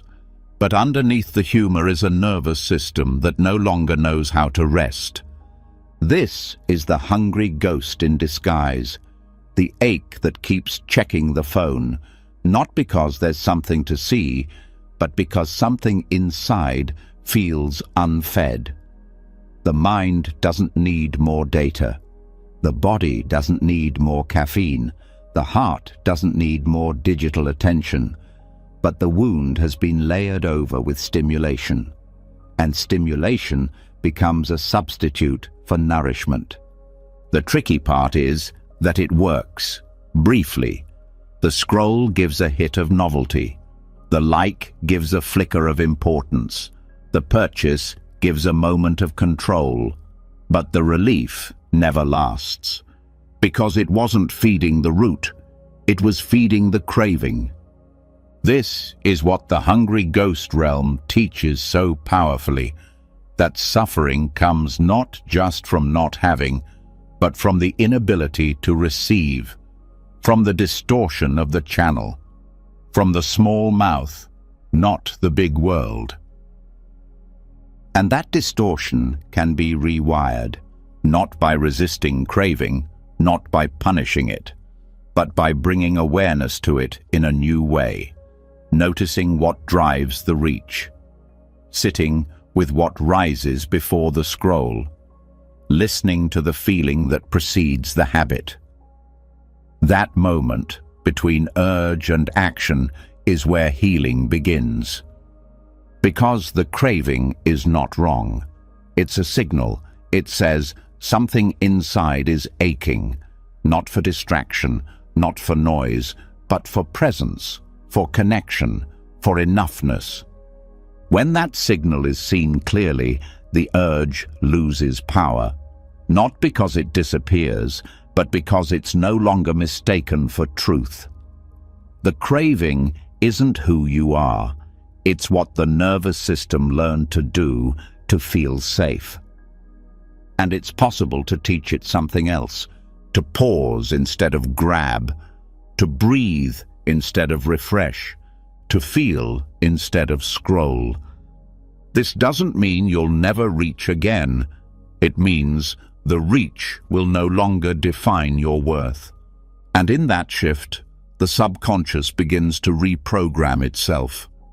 Not through discipline, through understanding. Because when craving is met with kindness, it begins to dissolve. It doesn't need to be filled. It needs to be seen. This is why deep practice, including mindfulness during sleep, can change craving at its root. Because the hungry ghost lives not in the logical mind, but in the emotional memory. In the layers of subconscious thought that say, I must keep searching or I'll be left behind. Those layers can't be argued with, but they can be soothed. Each time you sit with discomfort and don't run, the ghost quiets. Each time you meet loneliness without reaching for artificial comfort, the mouth begins to grow. Each time you tell yourself, this ache doesn't need to be fixed, only held, the system begins to heal. Craving loses momentum when awareness becomes more interesting than stimulation. It loses fuel when presence is felt as safety, not absence. It stops controlling when the heart starts trusting again. This is not quick work, but it's real work. It changes how you eat, not because of willpower, but because your body begins to crave differently. It changes how you consume content, not because you delete apps, but because your nervous system no longer panics in silence. It changes how you relate, not because you become aloof, but because you're no longer trying to extract validation from others to prove your worth. This shift is subtle, but over time you feel it in your body. Less tightness, less urgency, less buzzing, more breath, more pause, more grounded choice. You might still use social media, you might still buy things, you might still feel lonely, but the experience no longer owns you. It passes through, like weather, like breath, like any other conditioned pattern. The hungry ghost isn't banished, it's fed the right food, and eventually it stops being a ghost. It becomes part of you again, integrated, whole. This is the beauty of Buddhist teaching. It doesn't shame the craving, it meets it with insight, with gentleness, with truth. And in that meeting, transformation happens. So tonight, as your body softens and your mind releases its grip, let the cravings rise if they want. Don't follow them, don't fight them, just let them float. Let them show themselves without trying to fix or feed them. They're not evidence of failure, they're invitations. To stop chasing, to stop proving, to stop running, and simply rest. Because in this moment, nothing is missing. And once the craving has been seen for what it is, not a flaw, not a failure, but a deep call to return to wholeness, something quieter begins to rise beneath it. Not more desire, not more reaching, but a new kind of question. One that's rarely asked when the noise is loud. What truly matters? What deserves attention? What still feels urgent when all distraction falls away? That question can't be answered through more scrolling or grasping. It's answered by something else entirely. By remembering that time is not endless, that every moment is borrowed, that the life being lived is not a rehearsal. And from that memory, a deeper kind of presence emerges. This is where death meditation begins, not as fear, but as freedom. Contemplating death is not about morbidity, it's about clarity. In the Buddhist tradition, death meditation is a core practice, not to scare the mind, but to clean it, to show what is real, to shake off illusion, to bring attention back from fantasy, from regret, from craving, and place it gently on the preciousness of now. The phrase memento mori means, remember you must die, not as a threat, as a truth. And within that truth is a strange, unexpected peace. Because what's often called anxiety is at its root resistance to impermanence, the attempt to control what cannot be held, the attempt to stretch time beyond its nature. But when the mind is reminded, softly, patiently, that nothing stays, the grip loosens, the fear lightens, not because anything outside has changed, but because the illusion of forever no longer holds. When death is seen clearly, life becomes lighter. The unnecessary arguments stop feeling worth it. The inner critic loses volume. The pressure to be perfect starts to fade. Because the one thing that's certain, that every breath is finite, makes everything else fall into place. Not through guilt, through perspective. Sleep meditation is the perfect time to work with this practice, because at night the layers soften, the defenses quiet, the subconscious opens, and the gentle presence of death, when approached without fear, becomes a guide, not a ghost.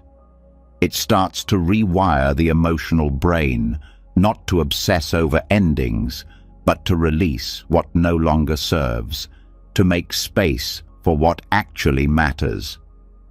There is no need for visualization of decay or dramatic endings, just the felt truth. This breath will pass. This body will pass.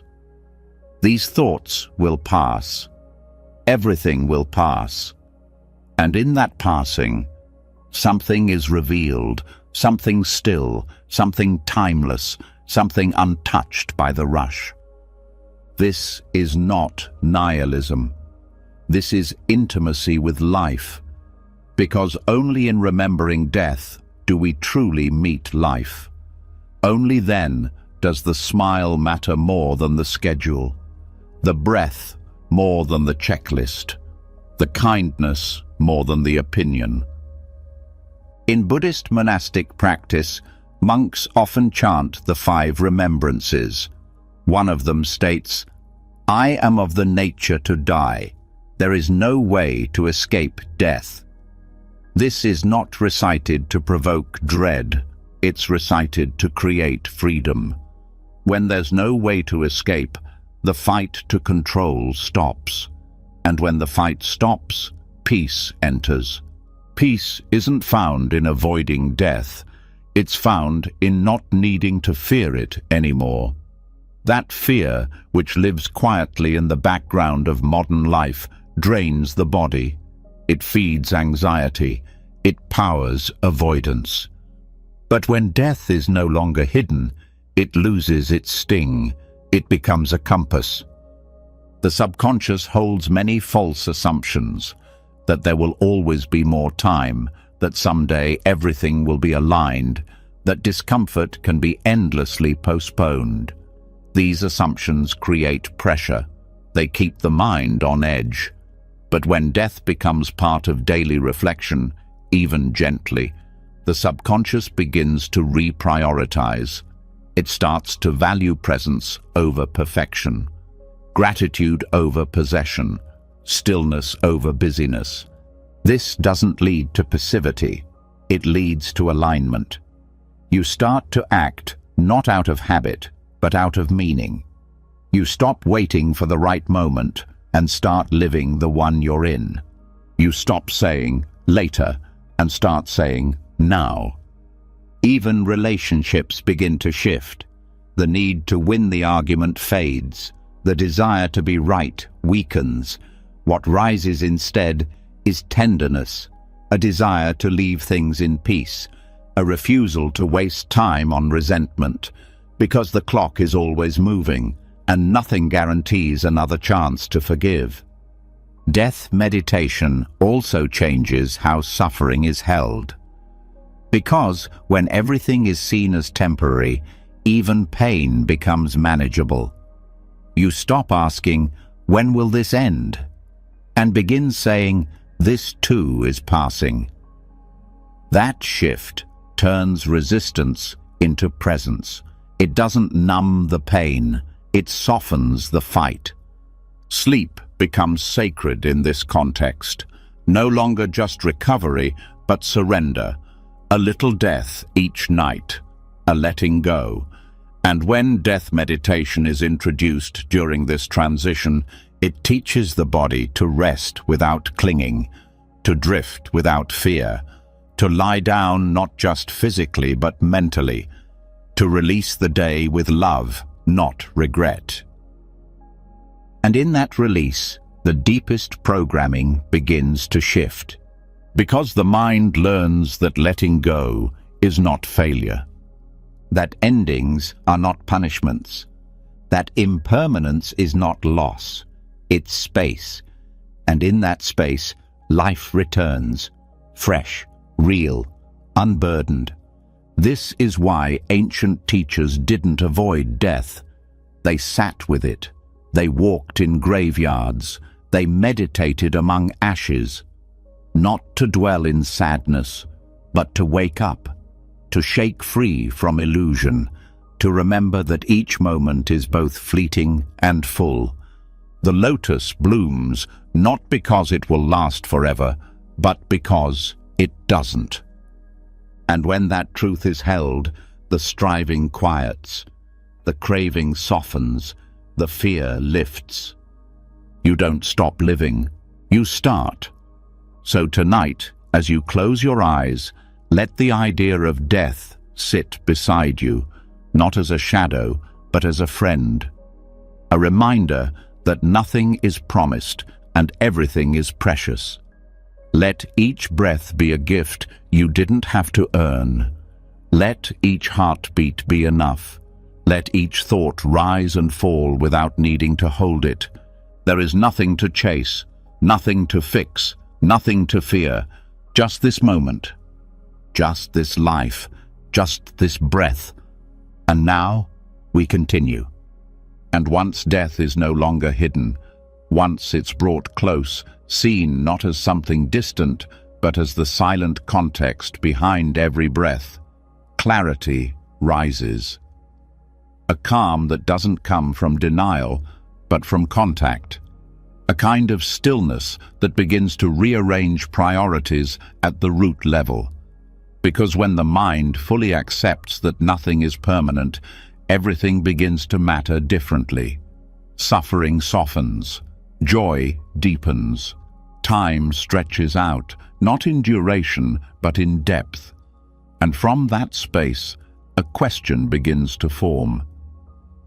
If death is inevitable, what is it that keeps life spinning in confusion? What keeps the mind trapped in cycles of reaction, longing, and fear? The answer lies in a symbol that has been passed down through Buddhist teachings for centuries: the wheel of becoming.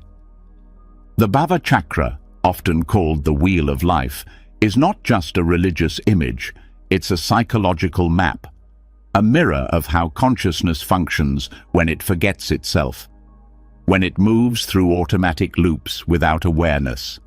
On the surface, the wheel shows 6 realms, traditionally interpreted as literal worlds in which beings are reborn. But deeper teachings point to something far more immediate. Each realm is not a place, but a state of mind. Not somewhere a soul travels after death, but a pattern the mind enters while still alive. This wheel turns every day, every moment. Because the mind, unless trained in presence, spins. It moves through joy and despair, grasping and resistance, peace and torment, without knowing why. The teachings say, look here. See these realms not as myth, but as reflections of your own experience. Once they're seen clearly, they can be exited, not physically, but psychologically. That is liberation. At the top of the wheel sits the realm of the gods, a state of pleasure, comfort, success. This is the mind when everything is going right. The body feels good. The surroundings are easy. There's a sense of lightness. But this realm has a hidden danger: complacency. The God realm creates the illusion that peace is permanent, that this good feeling is deserved and will last. But underneath, a subtle fear begins. Because the mind knows, even if unconsciously, that things change. And the more attached to the comfort, the more painful its eventual loss. In this way, the God realm isn't freedom, it's fragile. Next is the demigod realm. Here, the experience is similar to the gods, still pleasant, but now it's mixed with comparison and competition. The mind feels like it's winning, but always looks over its shoulder. There's tension, a need to protect success, a jealousy of others. This is the realm of ego-based striving. Even victories don't satisfy for long, because underneath the pride is fear of losing status. The psychological grip tightens. Then comes the human realm.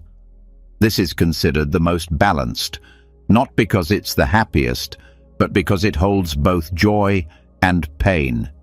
It's the realm where self-awareness can develop, where growth is possible. The human realm is marked by longing, not always craving, but the deeper ache to understand, to connect, to awaken. This realm holds suffering, but also the capacity to reflect on it. This is why so many teachings emphasize human birth as rare and valuable, not because it's easy, but because it offers the tools for transformation. Below that is the animal realm. Here, the mind is ruled by instinct, habit, fear, the need to survive. Comfort and familiarity are prized above reflection. There's no curiosity, only repetition. This is the mental state of sleepwalking through life, doing what's always been done, avoiding what's unfamiliar, reacting without understanding. There's safety here, but no freedom. Deeper still is the realm of the hungry ghosts. Already explored in depth, this realm reflects the mind caught in scarcity, the belief that nothing is ever enough, that fulfillment is always just one step away. This is the mind that keeps reaching through consumption, validation, fantasy, but never feels full. It suffers not because the world withholds, but because the wound of